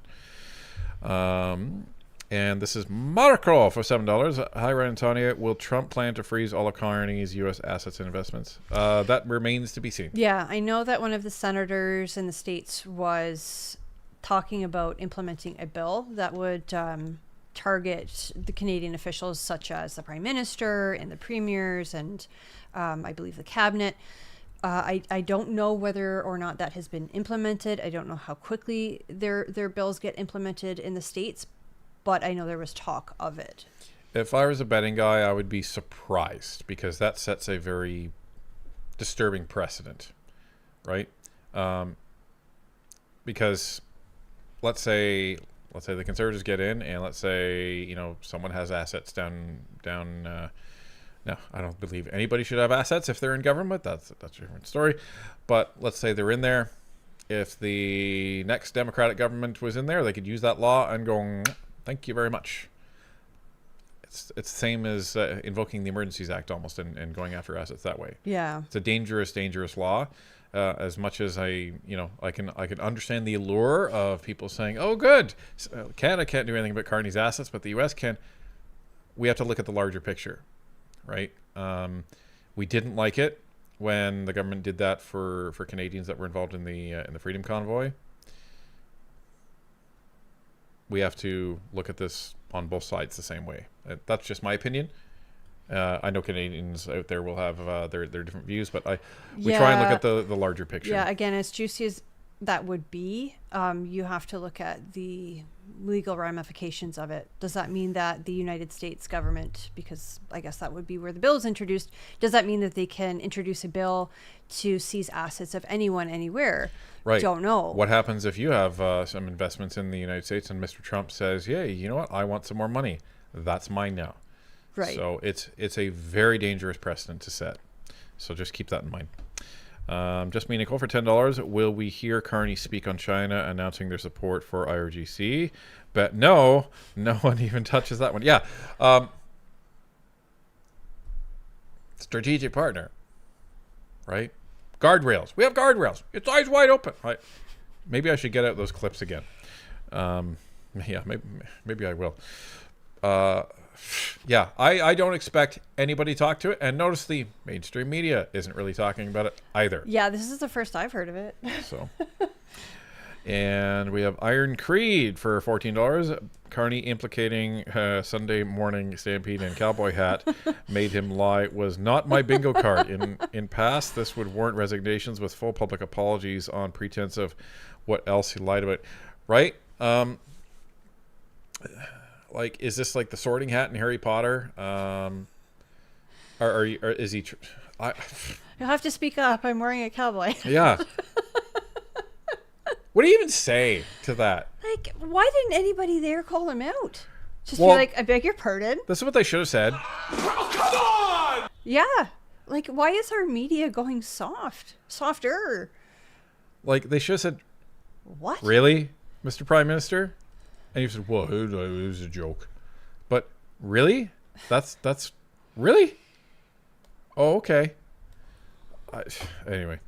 Due to for $5. If we want Carney to make a deal with Trump, we can make it happen. All we need is a Samoan mother or grandmother and a bunch of flip-flops. Wow. There's a subreddit. I think it's called like Chancla Justice or something like that, and it's just women throwing flip-flops at whatever. Yeah. People, things, animals. Real Steven Jensen for $5. The problem is all of them liberal boomers are still only watching the CBC. Yep. There's actually an article put out in Toronto Sun today saying that essentially all of the old people watching CBC is what is maintaining Carney's power. So, but it's because young people don't get out and vote. So if you have a young person in your life, get them out to vote. Drag them with you if you have to. tell them that you don't get to blame old people anymore if you don't get and vote, because it's going to be the young generation that will change the direction of this country and actually allow them to get their lives back on track, because we'll get better policies to make Canadians prosperous again. So if you don't vote, you don't get to complain. There's no more finger wagging at other generations if you don't vote. And it's the young generation that are going to be inheriting this mess. So I think we need to impress upon them that, like, you need to do, at the bare minimum, you need to get out and vote, because it's not going to change without you. And drag your friends out to vote too. Yeah. Lazarus for $10. How about the guy from BC who sells wine, and the CBC had him on, and the first thing they bring up is Trump's tariffs. Guy says, sure, it sucks, but our own 300% provincial tariffs are the real issue. But I thought Mark Carney dropped all the interprovincial trade barriers. He's not wait. wrong. Oh, wait. Right? Silly. Jessica Van Luke for $7. Ben Wolfton is still meeting down over Carolyn's loss. But he brought his anger federally and is taking it on Caroline Finley, Pierre, and Harper. Well, that's what's happening, right? They are trying to push Pierre out. Yeah. Yeah, because they think they can do it better, or they want the power. I have no idea. But I mean, part of party politics is being part of a team. I mean, the leader's the leader until he's no longer the leader, and he was just confirmed as like. So if Pierre only got like 60% of the vote in the convention, you could make an argument that, you know, maybe you should think about going. yeah. But he didn't get 60%. No. He got more than Carney did. Yeah. And again, back to team politics, party politics. An example was, I think it was back in 2023, that you messed up your knee, or you were going to run in HWAD, which is Hamilton, Wentworth, and Castor Dundas. And you messed up your knee, needed surgery. Yep. And after you were all healed and everything, you went went door knocking with a candidate, because that's what you do. You go and you help people, even if you're, competing against them. Yeah, I wasn't running. Other No. people were running. You get off your butt and get out and help them. But So that's what we did. That's what a team does. So, Jim Smith for $7. Trudeau was the pre-Satan. Now Satan is in control. Yeah, he was the warm-up. And Sean for $5. If Pierre Poilievre loses this time, I see Doug Ford and Danielle Smith battling for leader of CBC. Well, We've heard rumors that Doug Ford may be under investigation by the RCMP for that Greenbelt. oh, that's not a rumor. That fiasco. is for sure. That is okay. Because because it was referred to the OPP, and Doug Ford appointed the head of the OPP, and the OPP wisely Referred it to the said, RCMP? I'm in a conflict of interest, so I'm going to refer it to the RCMP because the Premier appointed me, so any investigation that we do will be under scrutiny, and it needs to go to a party that's independent of the province. So, yes, that is actually going on. So, good luck. Yeah, so from what we've heard, it's not likely that he will try to run for And I don't know if federal that would leader. be so much a battle as a romp and stomp, if it were those two. So, Okay, last one and then QP. sure, Revis Ace for $5. We're not retreating. We are advancing in the opposite direction. Seriously, the various provincial conservative parties have to work together too. Well, they do. Yeah, 100%. And I know oftentimes they share volunteers, or the MP will go donor knocking for the MPP. Like, for example, when they were running the provincial election back in February here, our old MP, Dan Muse, was knocking for the MPP and actually came to our house. well, and here's the thing. So, the federal conservative MPs were helping the provincial MP or the provincial party in Ontario in their election, and Doug Ford had advised the provincial MPPs not to help the Conservatives in the federal election. Now, good on many, I think most of the of the MPPs. Helped anyways. They did come and help. They said shove it. So, like, Doug doesn't have a lot of respect from a lot of folks in his caucus. From what we hear. From what we hear. Anyway, ladies and gentlemen. Oral questions. Oral questions. Oral questions. Let's be careful about some of the words we use. People are watching at home. Their kids are watching.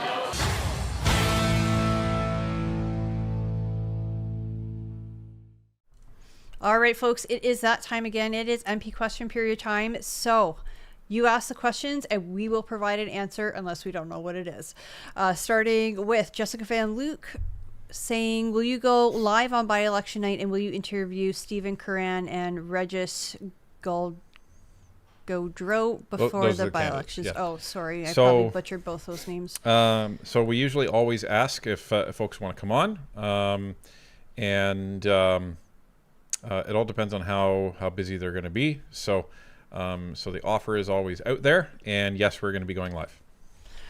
And another one from Jessica Van Luke says, thoughts on Andrew Lawton becoming the platform leader to make changes and make bold solutions, robust policy, and thoughtful input for the CPC. So he's not going to be the guy that comes up with all the solutions, but what he is going to be is he's the quarterback. So he will help quarterback and put the platform together. I think it's a very interesting choice because especially being in media for a long time, he's a very good communicator. He's obviously good in collaborating with many people in the caucus. So I think it's a very interesting choice, and I think it just shows how much the party, how much value they see in Andrew Lawton, and putting it into a format that is going to be very consumable for the average Canadian. And in terms of a messaging standpoint, I think he's... Like, if you ever heard him speak, if you ever watched his show, or if you ever seen him in question period, he's very, very, very polished communicator. So I think this is a very interesting move by the Conservatives for that. I think it's a positive move. Yeah, and I would echo that as well. I think that his communication style, it's very open and friendly, and he's easy to understand. He's an excellent speaker, so I think he's going to excel in this role. That Real OG asks, are you guys planning on going back out west next year? I'd recommend the drive from Banff to Jasper on the Icefields Parkway for a future vacation. So I think the idea is that there's an idea that we may go back next summer. We'll have to see what's going on next summer. But we were able to pull this together in a couple of months this year. So we'll probably see how things are going early next, and we'll see where we're at. Yeah, maybe not go during Stampede because everything was so expensive. We also owe Northern Ontario a visit too, yes. So we have to see. Dark Magician says, what is going to be the end result with Carney's condo bailout? And if we're lucky enough for it to fail, do you think prices will finally get back to reasonable? So prices... So this is, if I can cut in, this is the weird thing about it is that prices are trying to correct. You have these builders that are making these condos, and let's just say for numbers' sake that they're $1 million condos, but nobody wants to buy them. Instead of lowering the prices to say 800,000 or 750, the condo makers are running to the government and saying we need money. Like, the government should not be intervening because the government is now screwing up the housing market even more. Well, that's it. If your goal is to lower housing prices, then let the market correct. Right. And does it suck for even the people that bought their homes in the height of COVID, and you want to sell your house and you're going to take $150,000 loss?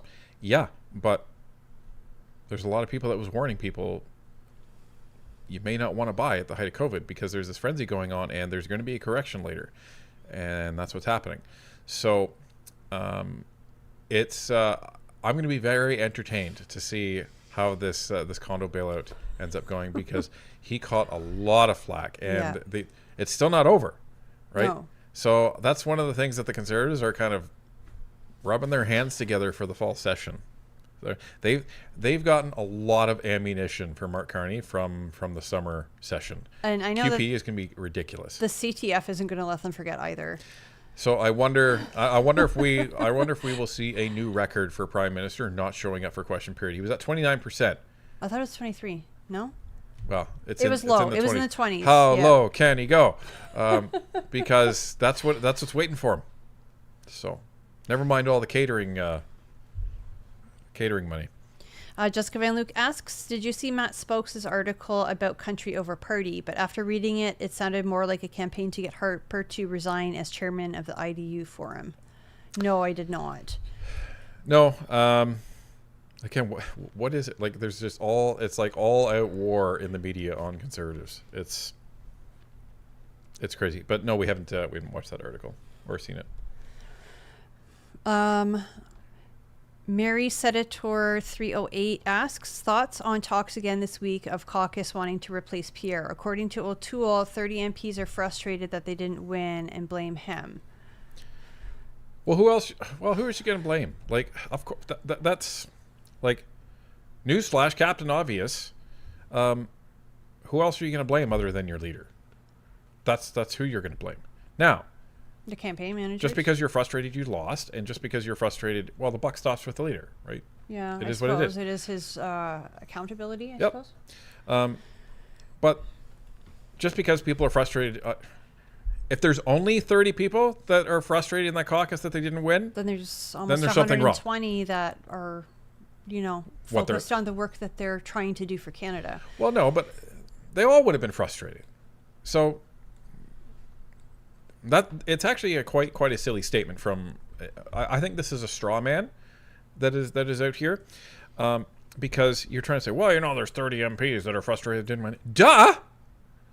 Well, and here's another way you could look at it is that you have a bunch of MPs who are saying one thing in private, like, oh yeah, I would want Pierre out and blah blah blah, but they would never actually sign their name to that Reform Act because they know that the grassroots party would be incredibly upset They'll with crucify them, them. and they probably would not get reelected. Right. So, I don't think it's anything that Pierre did or didn't do. I think you can say that the campaign team made some mistakes, especially in not letting the MPs and the candidates onto media. A lot of people, a lot of the grassroots were very upset that many of the candidates were appointed and appointed late. But from what we've seen, they're fixing that this time around. Right. So, I mean, you often do learn more from a loss than you do from a win. And my attitude is, let's just keep working. But this is the point. You have O'Toole trying to say this. Okay, so yes, I'm pretty sure they're all frustrated that they lost, and I'm pretty sure, they're all looking to Pierre as this was the ship. This is where you let it. So the next question is, okay, so you're frustrated, and I know that Pierre made some changes. The party made some changes. So now the question is okay, what's next? If they lose again, yes, it's going to be Pierre's fault again. And if they lose again, guess what? Pierre's going to be the first one to resign. That's what'll happen. Well, and I think he knows that. And he's always, whenever we talk to him, he's always very focused on making things better for Canadians. And the only way that's going to happen is to get the Liberals out of government. So I think knowing that this end could be looming, to me, it makes it seem like he's working even harder. Not to say he wasn't working hard before, but and again, even harder. Guess what happens? Guess what happens if they oust Pierre right now? Guess what happens, folks? An election's going to be called. Yeah. Well, and there's going to be discontent among the party. 87.4%. That's not somebody you just toss away. So what will happen is if the Conservative caucus happens to oust Pierre, which we don't believe is going to happen at all, if they happen to oust Pierre, then they say, okay, we'll appoint an interim leader. We're going to go. So then Mark Carney says, great, election time. And, You know, what were we told when the Liberals had their leadership race? Well, you know, it's respectful to wait until parties have their leader and before you actually go to an election. You know, that's just a gentleman's agreement. Unless you're the Liberals. No way Mark Carney waits for that to happen. And you know what? If you are concerned about that and you have a Conservative MP, Let them know. Send them an email. Don't be rude about it, but just, hey, listen, we're hearing rumors and... You represent me. This is what you're going to do. Exactly. If you went to convention, tell your MP. Yep. You know, I went to convention and I voted in favor of Pierre, so don't be adding your name to that list. Next one is from Rex Walters. It says, how many feel that Carney and Trump play off each other when it hits the fan for either of them, just to change the current narrative? My big bro thinks I'm a nut. It's certain. I can see why you make the comment. It certainly feels like it, doesn't it? Isn't it weird that they talk in private and then all of a sudden this like big thing happens?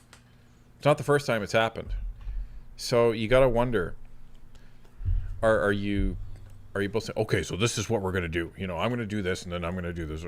So does that happen? Or does Carney go up to Trump and say, so I'm a pretty good negotiator, eh? And yeah, you should do what we want you to. And then Trump says, get out of here and here's some tariffs for you. Piss off. Like, so I don't know what's happening, but either way, Mark Carney is not the Trump whisperer. And this is what Canadians are starting to see. This is what the swing voters are starting to see, and this is why it's being reflected in the polls.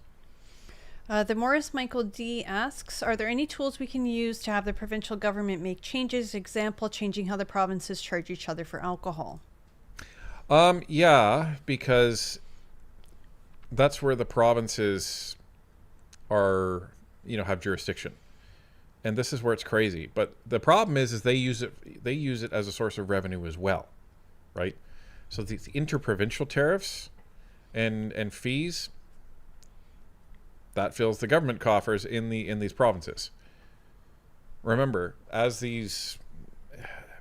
you pay a tariff, it's essentially a tax to get the product into that jurisdiction.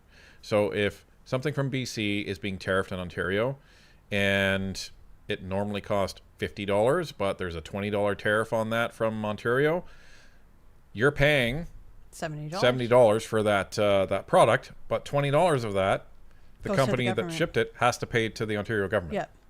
It's like with Northern Perspective, for example, if you guys buy merch, we have to charge tax, and then once every quarter, I have to give that tax money to the government. But also, some of our stuff is being tariffed in the States, right? Yeah. So we've actually had some folks in the United States order some NP merch, and then it gets down there, and then they refuse it because they don't want to pay the tariff. But that tariff is put on by their government. Yeah. And that goes to the American government. Yeah.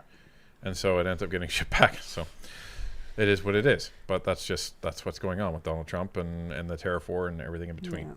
So yes, the provincial governments have the power to do something.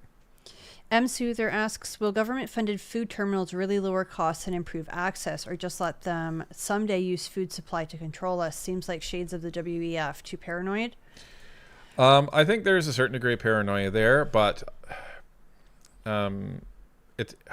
there's been some analysis on it, and there's been no evidence that it's actually going to lower food prices. Well, and I think it's a product of, I don't want to say you have like this generation or anything, but you have this group of people who typically vote NDP or Liberal, and they expect the government to do everything for them. So they don't realize that right now it's the government that's making our food more expensive by, having the consumer carbon tax, fertilizer taxes, packaging taxes, et cetera, et cetera, et cetera. So instead of telling the government, okay, butt out, get rid of all that stuff, they are going back to the government and saying, fix this. We want you to create more competition by having government-run grocery stores, and they think it's going to fix it, but it's not. I mean, you worked in government. How efficient is government? How much money does government save? Chances are near zero. Right. You know, another perfect example here in Ontario, we have the LCBO and the beer store, and they're both owned by the province, and that's where you get your liquor. Recently, they've started allowing it in grocery stores and corner stores, but I believe that the province still controls the price. Don't quote me on that last part. But we went to Alberta recently and went to the liquor store there, and the prices were less because everything's privatized there. I can't recall a period in human history where the government getting more involved and running things within specific industries has not resulted in an increase in cost. And the whole point of government, and this was Pierre's argument with the CBC, by the way, is that the government shouldn't be funding organizations where there's already an industry providing that need. The reason why, one of the reasons why our food costs are so high is because we're actually charging a packaging tax on bulk food shipments. This is insane. Well, certain things anyways. You cannot purchase bulk fruit shipments or citrus fruit shipments, I think, Fruit and vegetables. from the United States. Which is insane because you're supposed to be able to buy these bulk shipments and save money, but the government says, no. No, you have to have them in bags of 5 instead of a crate of 5,000. And so we're stupid. saying, oh, but the answer to that is food distribution centers run by the government. Are you kidding me? So that's the long answer to your question. John Sams, the roofer, asks, have you heard about the In Solidarity with Alberta convoy happened in Peterborough on Saturday? No, we did not. No, sorry. The next one's from the Dark Magician. It says, do you think the way things are going that the next federal election would result in a conservative majority over a minority? More odds than preference. We all want a majority. So if things play out the way we think they may play out,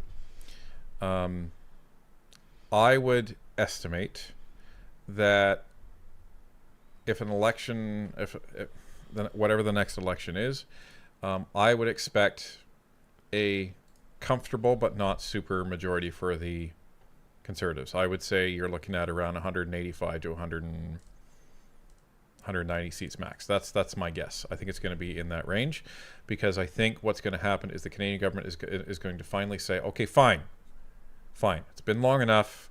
We're going to give you guys the mandate, but we're not going to give you such a mandate that you get to roll over everything. We're going to give you a cautious majority to have one shot at this. You mean a cautious minority? No, majority.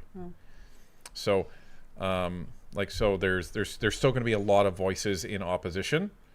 Because if there's over 200 or 220 MPs in the government, that's a fairly small opposition that is actually going to be speaking against them. So you still want a large opposition against any government, even if it is a conservative government, because they need to be able to hold that government to account. So that's what I think. You're probably going to end up with 180, 185 seats. So this is July 26th, 2026, 185 seats. That's my prediction. I'm not going to make a prediction. I'm just going to work as hard as I can. So, Nancy Domenico asks, what do you think about the by-election in Quebec? So do you think the Conservatives will win that seat? I think there's a good possibility. It's possible. It's very possible. I think what they will do as well is concentrate all of their resources in that riding because the other two ridings are almost guaranteed to go Liberal. So there's not really a lot of point in putting extra money, extra volunteers, extra resources into those other two ridings. And I think the Conservatives really need to make another push for Quebec. There's a lot of seats to be up for grabs in Quebec. I think there's a lot.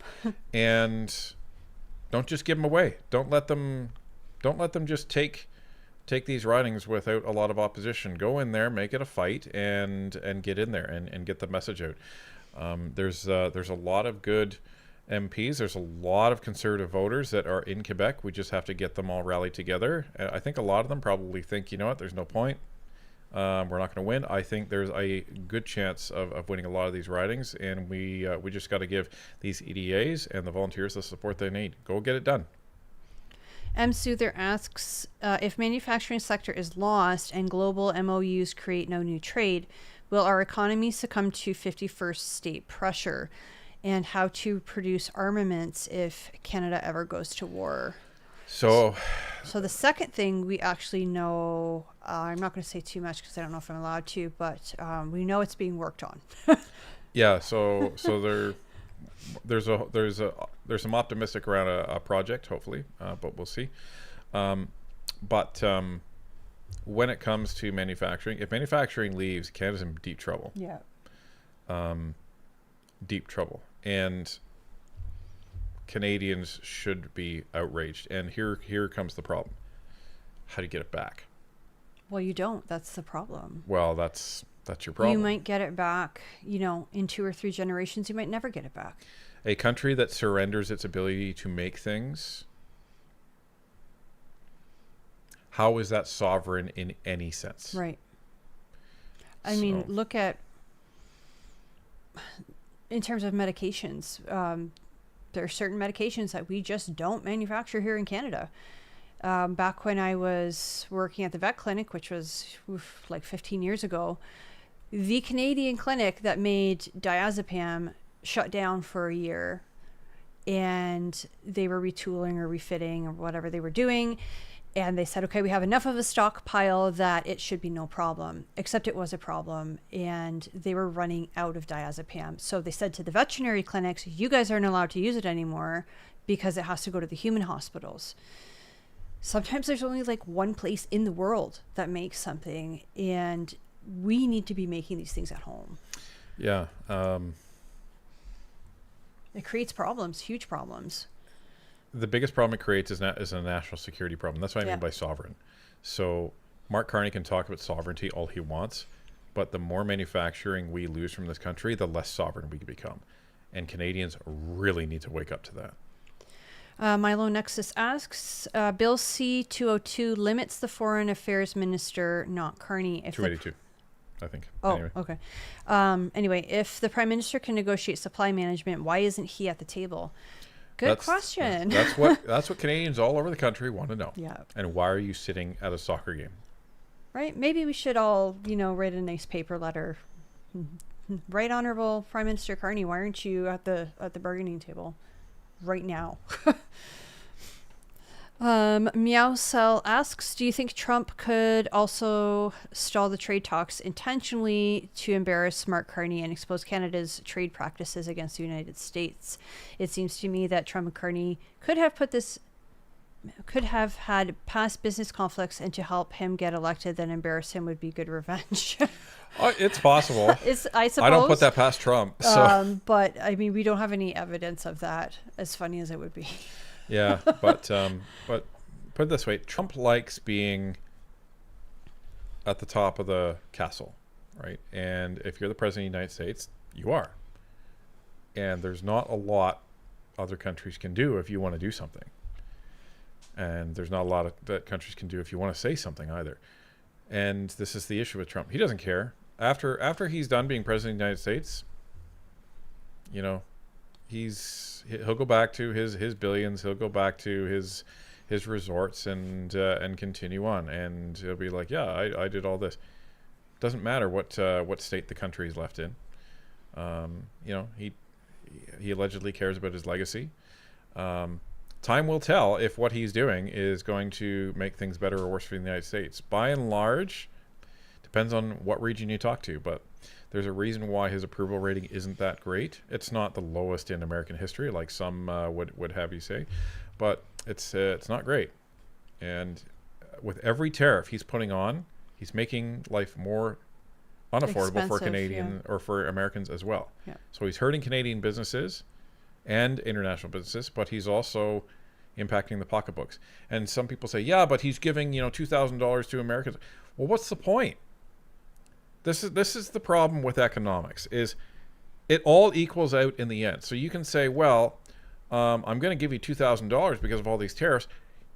Yeah, but it doesn't matter because it ends up being the Americans that are paying the tariffs. It's like the carbon tax, folks. Yeah, they're refunding your money. Right, that you've already paid. Who knows how much of it they're taking in the first place. So yeah, it doesn't really matter. And all this does is create inflation everywhere, and then everything kind of balances out. Or sometimes it doesn't. Well, yeah, like in Canada.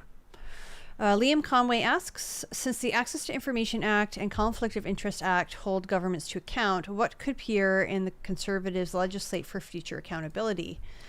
Excellent Honestly, question. Yeah, I think the sky's the limit for that one. For example, in terms of conflict of interest, when you have a prime minister that is as invested as Mark Carney is, there's no way to really guarantee that he's not in a conflict of interest with anything. So Ryan did an interview with Duff Conacher from Democracy Watch, who had suggested that anybody who's going into government, whether you're on the government side or opposition side, you have to divest yourself of absolutely everything, including our ESPs, our RSPs, etc., and put it into a GIC. And then when you're done your term, you get it back and you can do what you want with it again. To be specific, what Duff was suggesting is for limiting that to cabinet ministers and the prime minister. They're the ones they're the ones that get to decide what the budget is. Like your backbenchers and the Liberals, they don't really typically have a lot of input as to what goes in the budgets. It's typically the cabinet minister. So yeah, that's what he was. But that's one thing that you can do. Yeah. Do you have anything else? So access to information. You want to make a more transparent government, then you need to control what is redacted and what is not redacted. You need to put specific rules around that. You need to put specific timelines around that. You need to put penalties in there if they don't get back to you within certain times. Sometimes access to information requests take years to get, like Democracy Watch was actually finding out with the RCMP and the SNC-Lavalin scandal. You want to look at... In camera. When can you go in camera? Yeah, and you when need can to you not? legislate that because it is being abused. Right. And the other thing that they need to do is they need to look at these ethics laws, as we said over and over and over again. If you break an ethics law and it's serious enough, you should be fired from your seat. Goodbye. If you're Greg Fergus and you break an ethics law and it's significant, boom, you're done. You're fired from your seat. By-election's called. Off you go. If it's not that serious, then you should be ordered to pay a percentage of your salary. That way you don't really have to touch the law again. Yeah. So it doesn't matter how much your salary goes up, the percentage stays the same. So there's things that they can do, and I think they should do these in parallel with the other legislation that they're putting through in order to actually fix the issues in the government and in the country, because it shows that we're trying to hold ourselves accountable as well. Plus, you never know what will happen in the next election, so you want that stuff in there just in case the Liberals get back in. So next question is from Stephen Hickey. It says, when is the next federal election likely to be? So yeah, go ahead. I mean, they have a majority, so technically not until 2029, which would be October of 2029. But we're hearing rumors that it could be next year, could be the year after,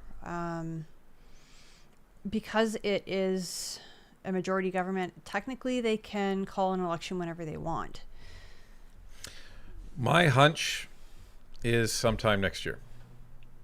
I don't know why. There's just a feeling, but that's my hunch. Sometime next year. I think we're going to go the full way, because I think Carney's favorability and the Liberal Party in general, they're just going to tank in the polls, and people won't want to vote for them. So I think what could happen is if they tank in the polls, what you may see happen is you may see like the longer time MPs, like the Mark Gerritsons, like the Sean Frasers, that we're going to resign to spend time with family. I think they're just going to quit, and what may happen is you may have these by-elections, and all of a sudden Mark Carney doesn't have a majority anymore, and the Liberals don't have a majority anymore. Then you end up with a minority government again. Then you end up with a confidence vote, and bang, we're at an election. I think that's likely. It's not unlikely to happen, put it that way. Janet Kret asks Ryan and Tanya's take on how to factually get through to Liberals when they support Carney's massive travel and food, and the TDS is becoming worse with the new tariff announcements. So if there aren't Liberal supporters, you're not going to get through to them. Like if they're really hardcore Liberal supporters, that's like if somebody who was Liberal came to us, Like, we're involved in the party, we're members, etc. We have the podcast. And they're like, you really should support Mark Carney. They're Oh, not, really? They're not going to convince us. You know, I'll politely listen to their arguments, but they're not going to convince us. I think that, you know, asking questions and listening to the answer and then kind of like gently pushing back is usually how I do it. And use facts. Don't be like, well, I heard on Northern Perspective, because even though we are factual, a lot of people just go, oh, well, there's a conservative podcast on YouTube, it must be fake. So say, I read on StatsCan, or they released the jobs report last week and this is what it says. And that's why we always put everything that we talk about in the description of the videos, so that you have that resource. Yeah. Yeah. Present your facts in the form of questions, right? That way you're not talking, they don't feel like you're talking down to them. They don't feel like you're trying to make a fool out of them. People don't like being made a fool. So, you know, if they say, well, Mark Carney's done so much for the economy. Oh, really? Did you know that 60,000 jobs in manufacturing have left Canada, and 40% 40% of manufacturers are actually, you know, looking to leave Canada? Oh, really? Yeah, so I don't know if Mark Carney's having the effect on the economy that you think, because that's what I heard. You should look into that. Give them the opportunity to start the journey, right? Don't just throw facts and call them silly for voting Liberals.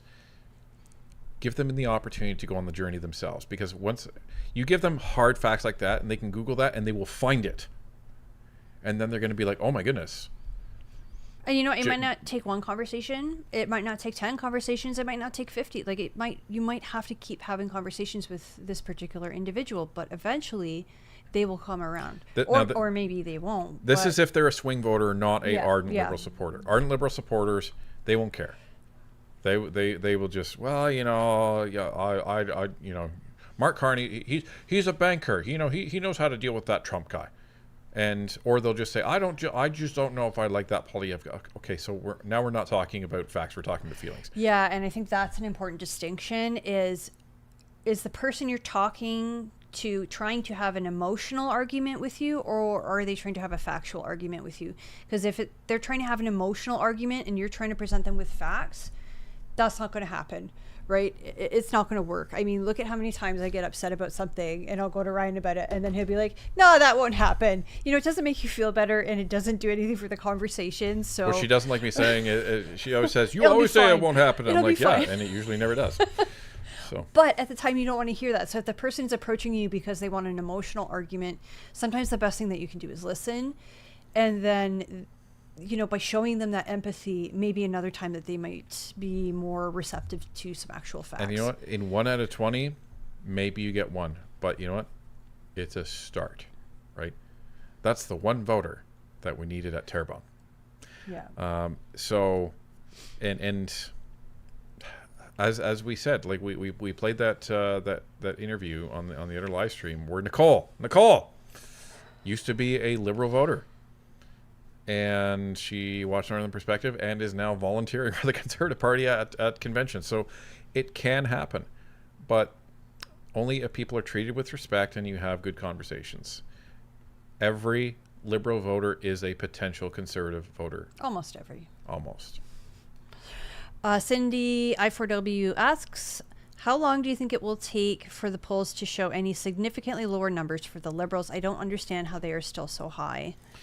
So all this stuff that's been reflected in the past week, 2 weeks, maybe even up to 3 weeks, depending on the pollster, is not showing in the polls yet, because they haven't gotten out to ask those questions of Canadians, and then they haven't crunched the data and then put it into a report. This is the fascinating thing, that because of that. So the numbers that we're actually seeing, like this only 6-point lead from multiple pollsters, that's as a result of probably 3 to 6 weeks ago, because it takes a long time for that to actually propagate whatever's happening in the country into the electorate to be reflected into the polls.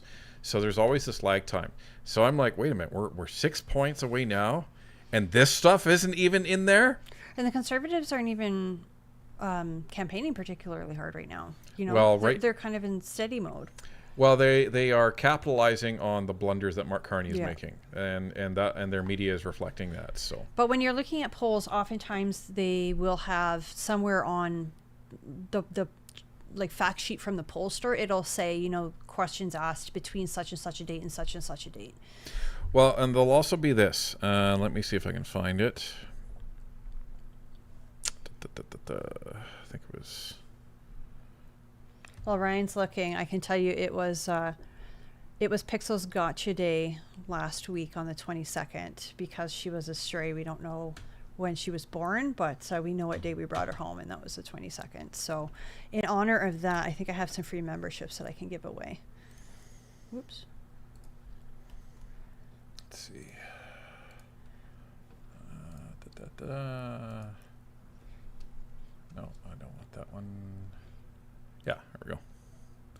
So, There we go. Those are for Pixel's Gotcha Day. so when you look at the polls, just in case people don't know, and if you do, I apologize that I'm telling you something you already know. So you'll see the projection, like 32%, 31%, and then they'll have plus or minus 7%. So that's the margin of error. That's pretty high margin of error, plus or minus. Yeah. So what that means is for the block, that's 32%. So it could be as high as 39, could be as low as 25. So that's a pretty wide margin of error. That means they're not really confident in these results. And again, these are aggregate results. So that's the other thing that you'll find on polls. So. Next question is from Rabu Sadies. It says, could you guys get Sam Cooper back on to update his thoughts on the condo scam, etc.? Well, it's been a little bit since we've spoken to Sam. Maybe we can reach out and see how he's doing. And this is from Joy Prefontaine. It says, does Ryan get nervous on stage, and do you come prepared with notes? Well done for going on stage. So when I was younger, I used to be terrified of public speaking. It was, I remember having to write a speech. I'm trying to remember what grade I was in. I was freaking terrified. I used to be really, really shy. I was bullied a lot when I was a kid, and I just was the last thing that I wanted to do. Now, I'm actually at my most comfortable talking in front of people. Yeah, now we can't keep him quiet. Yeah. Captive audience, right? So it's interesting. So when people say, okay, like when I have a certain amount of time at live events to speak, it's actually a problem. And I see why people like Larry Brock and Andrew Lawton and Michael Barrett and all these guys, they kind of struggle because they will just keep talking because they keep thinking of things to say.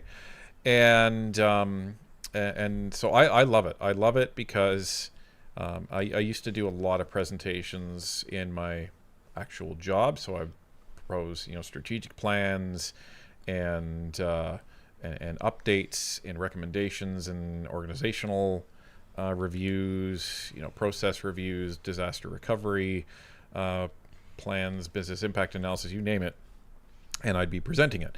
And I learned how to present it in a very engaging way instead of just, here's a bunch of data, please get bored. So I love it, and I typically don't have notes. Which makes it difficult for when we have to give a speech together, because Yes. I like to write down what I'm going to say because I'm not super comfortable.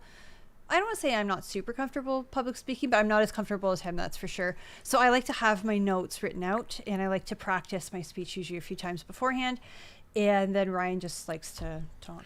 Some of the neat stuff is when I'm asked to say something like on the fly, and then I'm like, oh, okay. And those talks that I give are really neat because I'm intently listening to everybody that has spoken before me, and I'll try to pull on everything that everybody has said. So that's actually technically my notes. Sometimes I'll forget things like afterwards. I'm like, oh, I really want to say that. Or, I knew I was going to be asked to speak at the CCFR rally in Cambridge when I went there. So that was how I was going. I was just going through, I'd asked Tony, look up some of these stats. So I want to refer to them. So I think those are the only quote unquote notes that I had, but I tried to make sure I knew them inside and out between the time left to drive to the event by the time I got there, and then there was specific things and sayings that I wanted to actually incorporate. So I kind of constructed it on the fly, and sometimes those are the best ones because they're authentic. Yeah, and that's what I was actually telling everybody today, is that no matter what you do, be authentic. You can't sound like a robot, and if it sounds pre-rehearsed, it doesn't come across well. If you're giving a written speech, that's different. People are expecting written remarks. Yeah. But you can still come across authentic if it sounds like something you would say. Well, like if you're reading a script, especially if it's one that you didn't write, then it's going to come off less authentic. So I know for me, I have an easier time doing the live streams just like off the top of my head because I'm staring at a camera. I'm sitting in my home. I've got a cat beside me. You know what I mean? I get very nervous when I'm up in front of a crowd. Hunsford asks, when is the next chance for the Ontario Conservative Party to vote out Doug? Not soon enough. Yeah, that's the answer right there. So technically, I think it's 4 years. I'm not sure. We don't follow provincial politics as closely as we do federal, so we don't know like all the ins and outs of the party.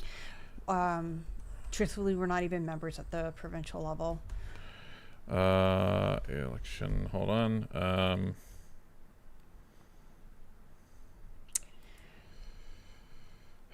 No, it's not the election. It's when they can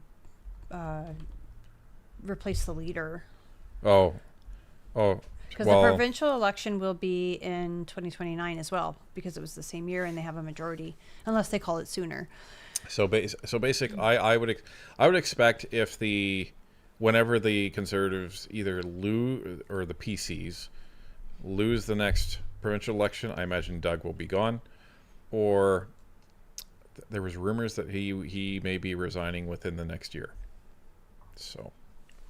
Veronica Taylor asks, can Pierre remove and change back all the Liberal nonsense when he gets in? Yes. Yes, absolutely. That's why we say there's always a path back. So Yep. when people say Canada is gone, There's no. always a path back. You know, it might be really hard to get to that point where we can start rolling stuff back, but we will get there. Yeah. So all these terrible laws will be ripped out and the immigration system will be put back to the way it was. You will have these over-the-top environmental laws, removed. There'll still be environmental laws in there that, keep our environment safe. But these ones that just strangle our resource economy, they will be gone. C18 will be gone. C11 will be gone. C5 will be gone. C9 will be gone. C22 will be gone. There's going to be a lot to rip out. Jim Volk asks, how about we lean on the caterers and ask them to justify the cost of in-flight meals? Did they double the cost and add a zero because it's for government? I honestly don't know. This is something we're going to have to look into, I think. I don't even know who we could ask. We'll start with the CTF. Yeah, they might know because like Mark Gerritsen had put out this video on Facebook and was saying that, there's like 60 people on the plane, which, okay, I get it, staff and your MPs and your cabinet ministers and whoever. But what was the recent one? $160,000 for a flight. And even if you have 60 people on that flight, that's like insanely expensive. I mean, we had 150 people at our wedding and it was not 160 grand, But one of the things, if I were Pierre Poilievre, this would be a neat thing to put in his platform. No, put in his platform in the next election, and saying, you know what, catering for the Prime Minister will match the level of the standard of living of the average Canadian. You have to get like a per diem or something instead of 160. Well, like for example, we're going to have cheese sandwiches until the economy is actually back on track. That's what we're having. So ministers, I hope you like cheese, I hope you like bread, and I hope you like ham. So that's what you're getting.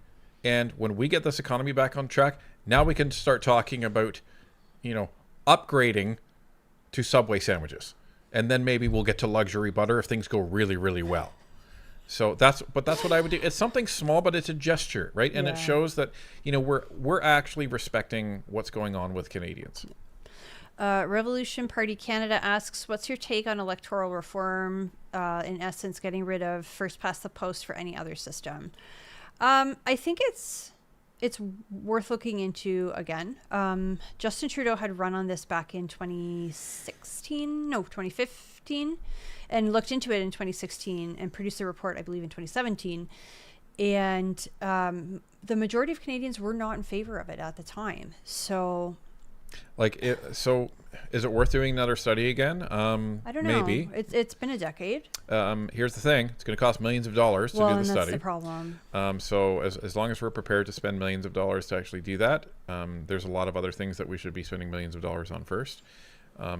But listen, I'm all for improving our electoral system. So if some people have some really good ideas out there, great. Most of the time people say, well, let's get rid of first past the post. Okay, so what do you want to put in? And then they say, I don't know. Some people say, well, proportional. Well, do you even know what that means? Well, and then I suppose the question becomes, if you're doing proportional, how do you know which MP you're supposed to go to for your services? Right now, you go to the one in your riding. But if there's, 60% conservative and 40% liberal, let's just say for numbers' sake, do you go to the liberal? Do you go to the conservative? Who do you go to?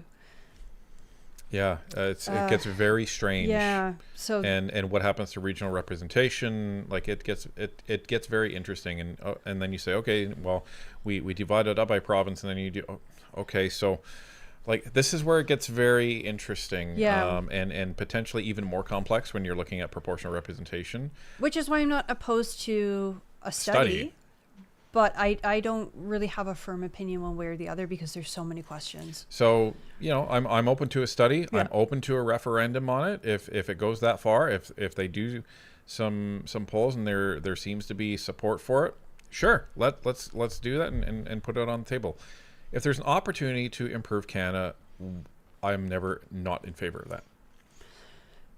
Dozak asks, I'm in Chicoutimi. We are disappointed about Mr. Martel and also mad to see that he was sold by Carney. Why are there no rules about bribing MPs over 5 times in 1.5 years? Well, this is maybe this is where we need some new legislation to the previous question, because the Liberals are very clever and they are avoiding the official diagnosis and criteria of what a bribery charge would be. Yeah. And I think one of the major issues is that we all suspect it. We all suspect that these MPs were being bribed one way or another. But to prove it is the other issue, because when you prove it, that's when it becomes criminal. But just to suspect it, you can't really do anything with that, unfortunately. Although I do think that having an MP go straight from being an MP to the Senate is suspicious, and I wonder if there are some background investigations going on that we don't know about. Well, and I would rather see an MP go to the Senate than cross the floor, because at least there's an opportunity to get the seat back. So Stinger 007 asks, why have the Liberals begun to implement digital ID for trades workers between provinces when under the Charter of Rights and Freedoms, under Section 6, it already allows it? That I don't actually have any information on. I apologize. yeah, don't know. Yeah. I will make a note, though, to see if we can look into that. Just a couple more here. Revucides asks, do you guys think the removal of PR would kill Conservative chances to win? Without that release valve, I fear it will destroy Canada. So if you want to game theory it, this is our prediction of what would happen. So we would be back in the late 90s again. You would have a split, I think, of the Conservative Party. And that just allows the Liberals to continue. The only possibility is a minority government, and then maybe a coalition between those two split parties, ironically, which may bring them back together. But you're going to have people that are behind PR 100%. And it's going to be a lot of Conservatives, because just look at that delegate percentage vote, and that's a pretty good bead on the people around the country. And just to know, when we went as delegates, we were supposed to represent our riding association, not just the two of us, right? Like, we were supposed to vote on behalf of our riding association, which is what we did. So it wasn't just us that were in support of Pierre and voted yes. It was the riding. It was the riding. So you end up having that, and the party would split and it would shatter, and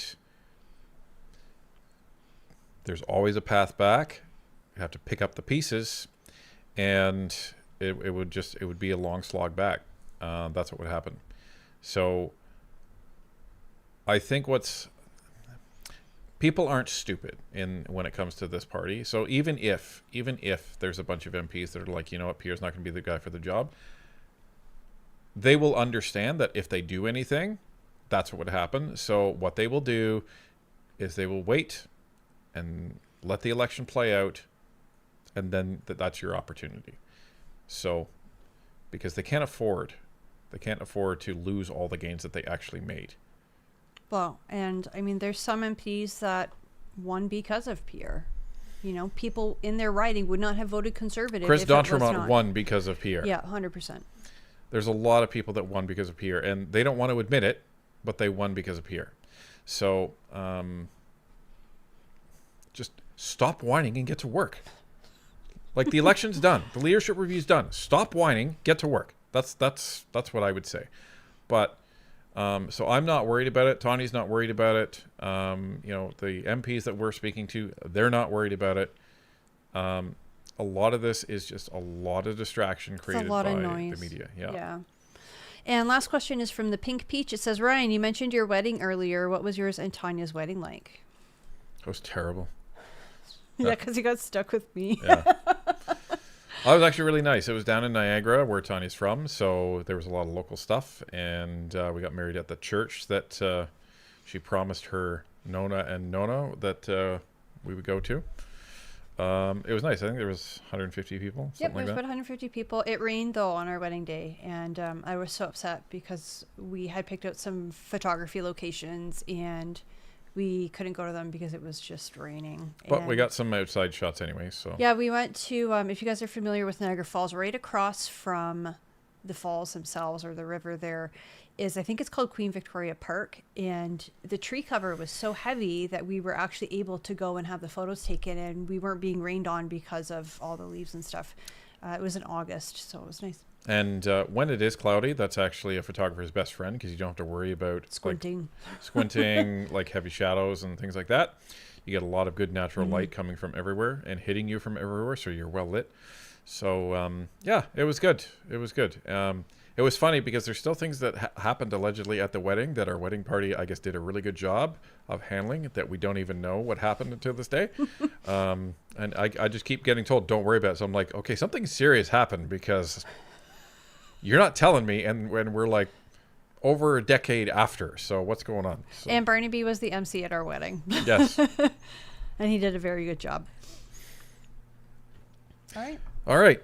Let's get back to administrative items, and we will finish up. Oh my goodness. Jessica Van Luke.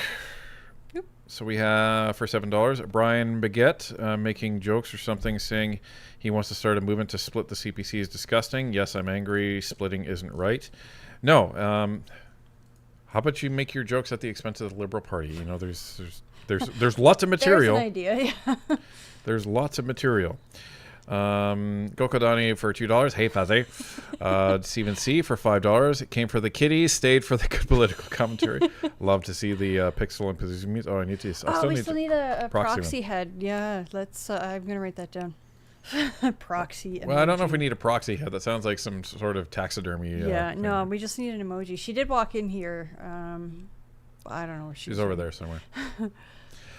And I was taken for $5. I took vacation. You took vacation. Enjoy my $5 for the cats. Thank you. Thank you. And Conservative Uprising. Remember, for 14 months, Money Talks. Bloc should put in paper candidates. Wouldn't that be interesting? But that would go against their whole party, which is kind of silly. But Rabbit says for $5. Actions of the last few governments since Trudeau Sr. really have all been focusing power in the PMO. In my opinion, this pushes us towards totalitarianism. Yeah, I don't disagree. And many different constitutional scholars and constitutional lawyers are actually taking note of that, is that they're continually consolidating power. Peter Witten for $5. Please give a shout out to my friend Chuck, who's watching the stream for the first time with us. We have another NP Nation supporter. Excellent. Awesome. Welcome, Chuck. We hope you enjoyed it so far. Peter Witten doing the doing the good work out there, recruiting other folks to Northern Perspective. So welcome aboard. I don't know if this is going to be right, but I'll put it anyway to Chuck. You guys are going to love this one. Debt wrinkles. Debt wrinkles, that's amazing. For $4, and that's a super pair. Thank you very, very much. Lazarus for $5. Conservatives need to start taking every type of election like it's possible to win and stop sitting on their backside. Show up planning to win. I don't disagree, because you're not just planning for this election, you're planning for the next election as well. So yes, it costs money, and I get not wanting to blow a whole bunch of resources on a by-election, but make a show of it. You never know what will happen. Look at Toronto St. Paul. Yeah, that's true. You never know. The Conservatives were shocked that they won that riding. Yeah. They were hoping it would be close. I remember you woke me up at like 4 a.m. and we're just like, Don Stewart won. I'm like, huh? Well, because I was waiting. The stupid longest ballot was there, and so I think it was like 2 in the morning. So I was like, I'm going still to bed. waiting. Yeah. So I got a couple hours sleep and then woke up. I'm like, no. Well, and the funny thing is, we had recorded both endings, like both outcomes. Right. Because it was so close when they had started counting the ballots and everything, And we wanted to go to bed. yeah, we were like, we're tired. So and then that's what happened. So I don't disagree. Real Steven Jensen for $5. It's a very sad statement, actually, that the only way we can win government is to split the socialist left. Canada is on the wrong path. It's just the it's the temperament of Canadians, unfortunately, and we are historically a left-leaning country. Well, and I would even go as far as to say this is an indictment on our education system, not teaching, well, kids, teenagers, etc., that socialism has a cost. And, you know, no system is perfect, but at least with capitalism, you have more control over your own destiny. Yeah. Mila Nexus for $5. The real problem was never just that Trudeau was just a clown. It was largely the mismanagement, and those issues remained under Carney at the worst scale. Yeah, Don't agreed. disagree. Absolutely. Rev says for $5. But you know, it's okay to recruit for Canadian forces internationally. What could possibly go wrong? Elements working with the CCP. Shocked face. Right. You know, I think the States, does a good job at going around to high schools and encouraging the youth to join the armed forces and to support their country. I don't think we do that in Canada. I mean, we have... But even if we did, why would you join? And this is not an indictment on the men and women working in the armed forces. It's the state of how we manage our armed forces. Like, why would you join? Well, that needs to be better, absolutely. But also, I think we should encourage people... Like my cousin, for example, in Italy, they don't do this anymore, I don't think. But when he was 18, he was essentially conscripted into the army. Everybody who wasn't going to post-secondary school, I think, at that time got conscripted. And they taught him how to be a medic, so that when he was done, he was placed on reserve, but he was a paramedic, like a civilian paramedic. And I'm wondering if something like that might work in Canada. I don't know. Well... We need to change our culture on how we talk about and regard our armed forces here. We need to just decide, not talk about it, just decide that we're going to revere our armed forces again. Because once we make that commitment and decision, now we're going to give them good gear. Now we're going to give them good training. Now we're going to give them housing to actually live in. Think about that. Now they won't have to buy their own helmets when they're out in other countries. And when they come back, we will take care of them. Well, and we will celebrate them. Yeah. We won't put them on a shelf and forget about them until we need them. And we will give them discounts for almost everything across the board because they are choosing to put their lives ahead of every other person in this country. So the least that we can do is give them a bit of a discount on hockey games. Give them a bit of a discount you know, when it comes to certain items in the store, and freaking take care of our veterans, man. Yeah. Like, that's a disgrace in Canada on how we deal with our veterans. Well, at least MP Barrett is the Shadow Minister for Veterans Affairs now, so I honestly don't think they could have picked a better MP because he is a veteran, so he understands. Don't get me started on military because I will go off. Janet Gage, member for 26 months. Thanks for sticking around. As Gomer Pyle used to say, surprise, surprise. And, well, that's just, my throat is getting... It's dry in here, yeah. Well, I was also talking for a while before I even got here. You talk too much. Rave for $5, not to forget the Asian couple at the Winnipeg Lab. Whereabouts unknown, I believe. There's a lot of stuff unknown about that Winnipeg Lab scandal. Lazarus for $5, security pack with China. China offers free travel visas. If you win a free trip to China, don't go. Right? Right. Rose 80s for $2. Here in Canada, we call it the Geneva Checklist. Stephen C. for $5. I remember the first draft of the Geneva Convention is just stuff that Canadians did. We called it the Geneva Checklist. Yeah. Well, that's bad. Lazarus for $5. The talk about our past military men. Whenever someone says we don't have it in us to overthrow government, I say read up on our history. And Riz Steven answer for $5. Many of the Geneva Conventions were written, created because of Canadians' ruthlessness in World War I. Yeah, I believe it. Check. Yeah. Yeah, the Inglorious Bastards. I think Canadians were the Glorious Bastards back then. So, but God, they were a tough bunch. Mustard gas? Ha ha ha ha! That's nothing. I'll pee in a rag. Come on over. Like crazy. Like we were crazy. Sean, member for 32 months.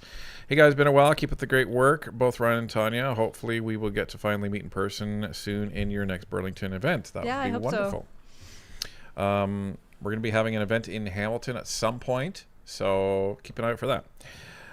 I'm a conservative boomer. Member, that's Trish Perul for 31 months. Asset freezing is wrong, but would make Carney work. True. Jake the Gamer for $28. Ryan, I love how you mention us in Windsor. It seems like Liberals always forget Ontario doesn't stop in London. I'm glad I volunteered for Kathy and built a good friendship with Kathy and Harb. Hope to see you guys here soon. Yeah, we're constantly talking to the folks down in Windsor about when we're coming down. We want to do some tours of some of the facilities in there and give Canadians a little bit of an insight of the amazing work that's going on in some of these manufacturing plants and why we need to protect these jobs. Right, why we don't want to lose them. So, Mark Carney, days since the Prime Minister has visited Windsor, and we're at 18 months. So, it's been a long time. Hasn't been there since the election. Rose A's for $2. If MSM went any softer on Carney, they'd be pudding or mashed potatoes. Lazarus for $5. Mario had a funny comment on Pierre being forced that maybe forced out, which won't happen, but if he was, he's kicked out, he runs for leader again. Can you imagine? I can totally see that happening. That would be funny. That would be funny. And then he would win by like 90% next time. He would win too, you know that? Yeah. Myron Ends for dropping 10 memberships. Thank you very, very much for that. Repeat in BC for $5. If Doug Ford were to win leadership of the CPC, which he wouldn't, you would see a return to reform. That's a prediction, not a wish. The West could not abide Ford. Nobody, like... I was going to say, we're in Ontario and we can't nobody abide in Ontario Ford. could abide. The only reason anybody voted for Ford is because he wasn't liberal. Except he acts liberal. So that was the only reason. I don't know a lot of people who say, I'm really glad Doug Ford is here. I've yet to meet somebody.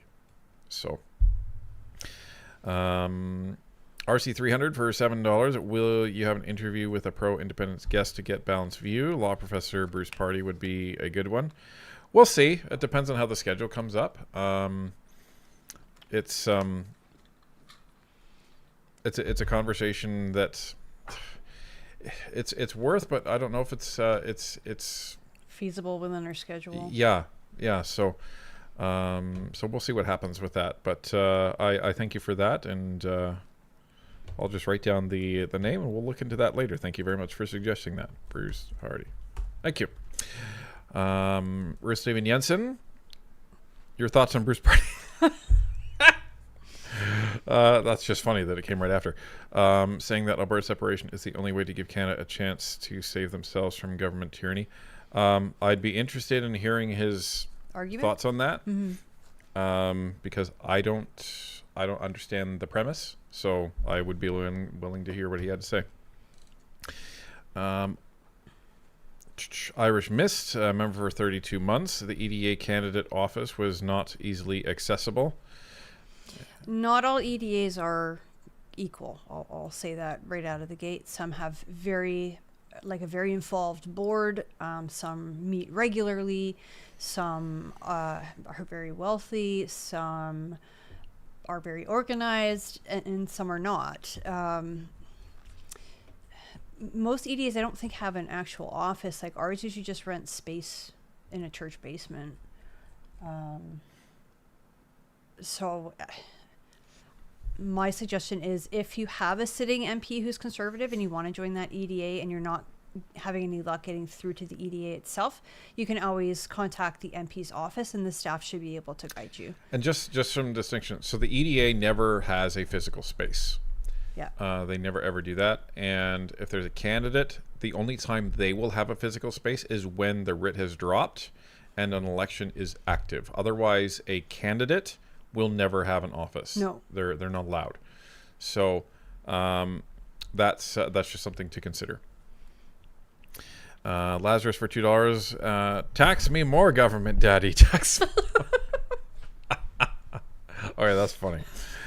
Lynn Power for $10. There is a really good documentary on YouTube called BC is Burning. Producer Murray Wilson. It highlights the lack of forest management and solutions. Oh, interesting. I'm thank going to you. write that one down. Thank you.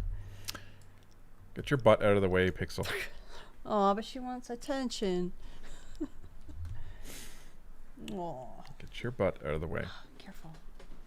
careful. We have Megaman Zero for $10. There is already armament factories working in Quebec.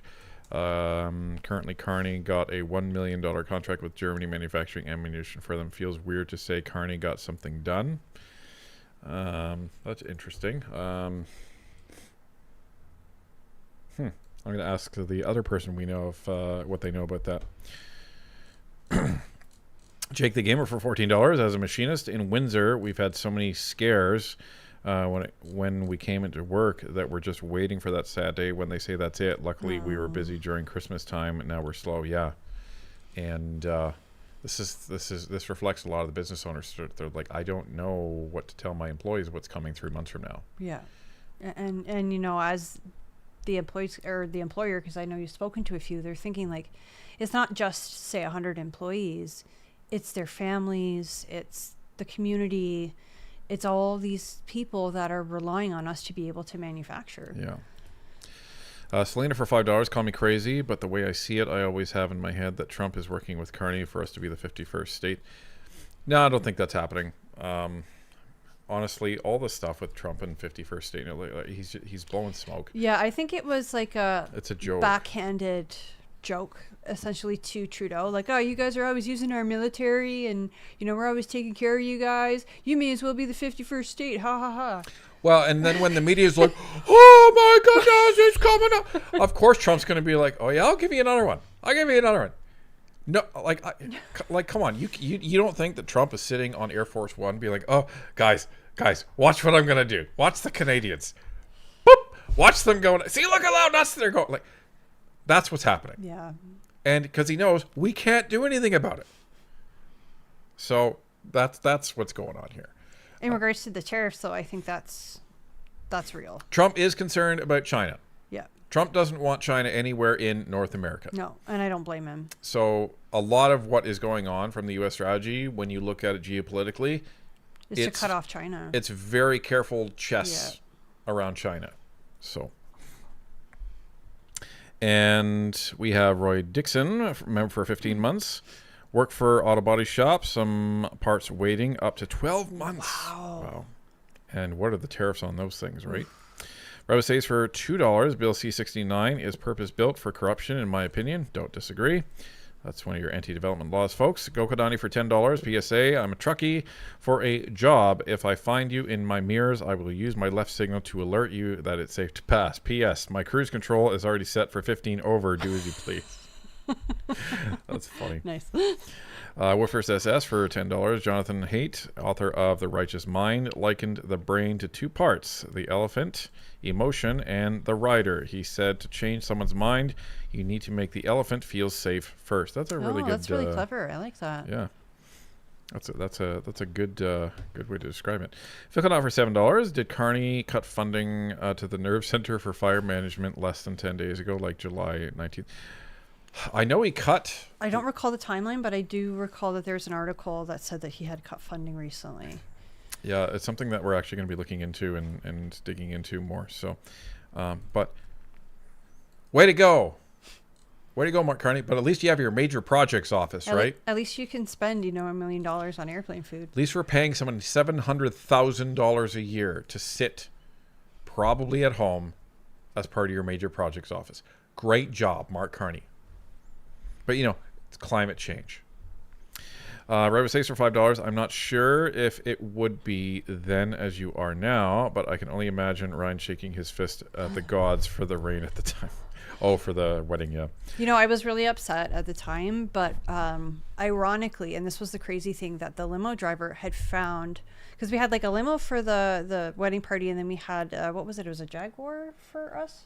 No, it was some old car. It was really cool looking. It was like one of these old ones. Anyway, and in the trunk of our car, he had this pink umbrella, and my bridesmaids' dresses were pink, and it matched them perfectly. It was like almost the exact same color pink. It was just weird coincidence, and I still have that umbrella somewhere in this house. We have Jessica Van Leek for $7. Tony Clement has warned about a possible party split, and he's right. That's why many former MPs like him, Rona, Candace, and even Harper support Pierre. Yep. Fickle Not for $7. Mark Carney is making me like Trump more every day. Ruth Steven Jensen for $5. What the hell happened to our old Danielle Smith? Is she still real or programmed AI now? She would never have done these bad pipeline deals. I don't know. And we've asked her to come on a couple times. We actually know somebody in our office. And it was a little weird. I understand that when she's at the premier conference in Charlottetown, she had to beat Team Canada and all of that.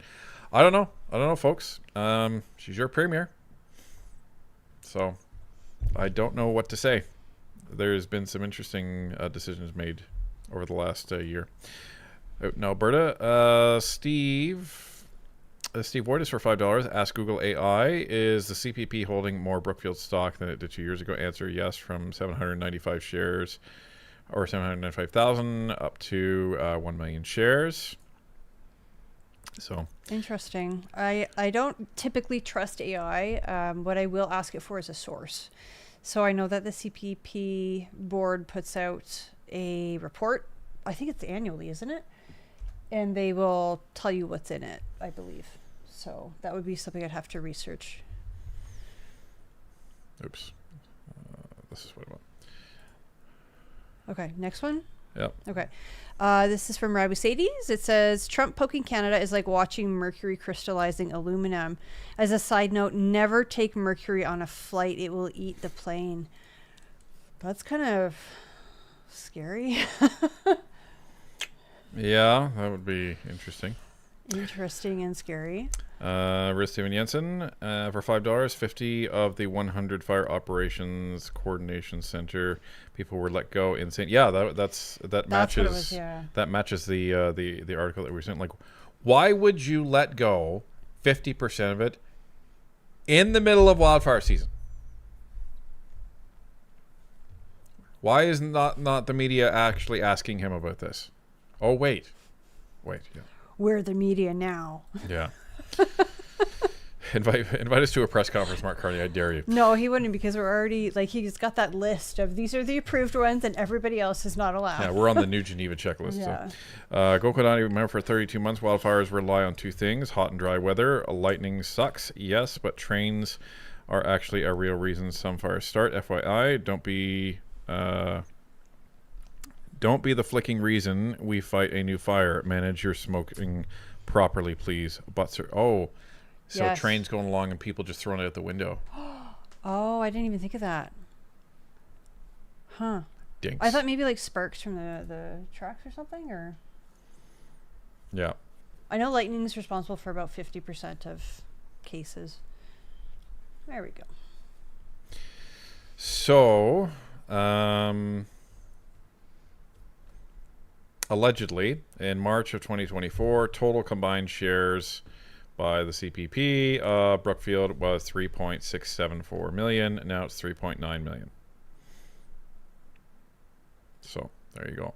Combined disclosed market rose. So it basically they increased their value by $80 million. It's not, when you're talking about a massive country like China, it's not materially large, but it's still there. So Oh, was I talking about something different? what?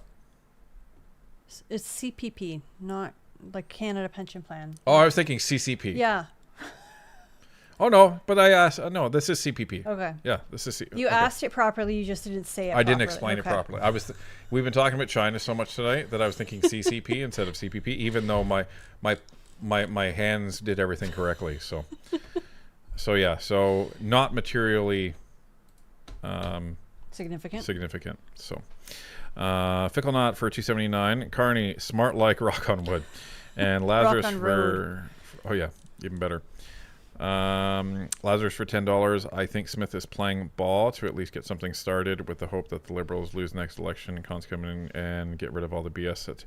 Yeah, so that could I be a hope long so. game. It could be a long game of her to, if it doesn't get done, to point the finger at the Liberals. And when Mark Carney has been coming out and saying, okay, fine, we need a national pipeline, and if they can turn the tables and everyone believes that it's actually Mark Carney's fault for not getting this done, that could help. And then by the time the Conservatives get in, we already know that there's national support for a pipeline, so it makes it that much easier to get it done. Maybe that's the long game. Some of the statements made and some of the things done kind of feels weird, but that could be the long game. So I'll buy that. And Megaman Zero for $5. Canada needs to stop planting the most flammable tree, black spruce. That tree strategy is to clear grounds for ITS sprouts. Well, that's interesting. Interesting. I learned some new arbor information today. But anyway, folks, it's 11:48. Thank you very much for hanging out with us. It's been a lot of fun, and stay tuned for our big story this week that we are working on. Yeah. It's gonna be a doozy. banger. Yeah. We've already talked to one MP and they're like, no way. Give me that information. So stay tuned. This is gonna be a banger. It's gonna be similar to one of the other in importance to one of the other ones that we put out. So, but it completely undercuts Mark Carney's whole narrative about investment. But there we are, folks. So August is going to be crazy. Very, very crazy. Just wait. This month is going to feel like a year. And ladies and gentlemen, thanks for sticking out with us on a Sunday night.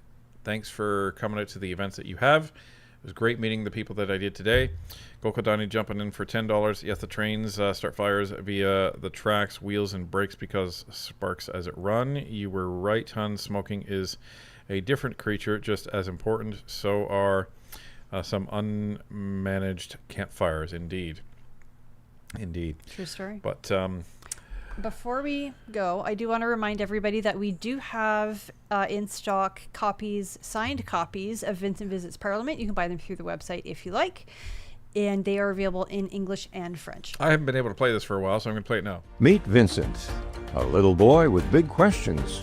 Join him and his two playful pups as they explore Parliament Hill, meet Canada's leaders, and discover how the laws that shape our country are made. Proudly written, illustrated, and published by Canadians for Canadians, Vincent Visits Parliament is the perfect book to inspire the next generation of Canadian leaders. Order your copy today. Thank you to the great Bob Bertina, the man with the golden voice, for doing that voiceover. So anyway, if you want to get a signed copy with Vincent's signature on it as well. Well, it's a stamp of Vincent's signature, but yes. Yes, and it is available. So thank you, folks. Thanks for coming out. Thanks for the questions. Thanks for the conversation. We'll see you in the comments. Have a good night.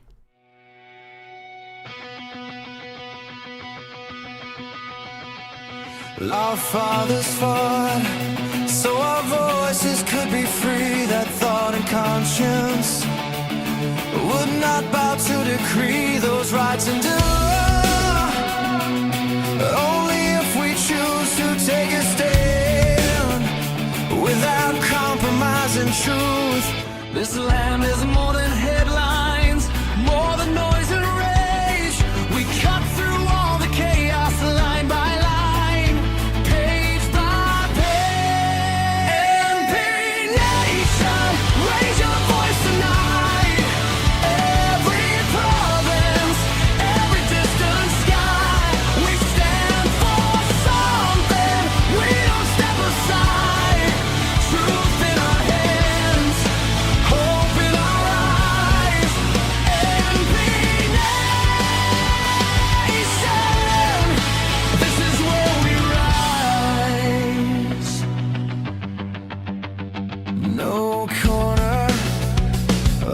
Country stands alone. What we ignore still shapes the road back home. Power grows when people step aside. We move forward and be nationwide. From the coastlines to the prairies, mountain shadow, harbor rain. We carry all these stories, turn the fear into a flame. Raise your voice tonight. Every province, every distant sky. We stand for something. We don't step aside. Truth in our hands, hope in our eyes. NP Nation, this is where we rise. We've been bruised, but we're breathing. Yeah, the work cuts deep. Still we answer every morning for the true north, strong and free. Canada, you're worth the struggle. Every question, every call. We're exhausted, but we're upright. We refuse to watch you fall. NP Nation, raise your voice tonight. Every province, every distant sky. We stand for something. We don't step aside. Truth in our hands, hope in our eyes. Every nation, this is where we rise. Freedom thrives when truth is on our side. When we resist despair and the power that divides, so we step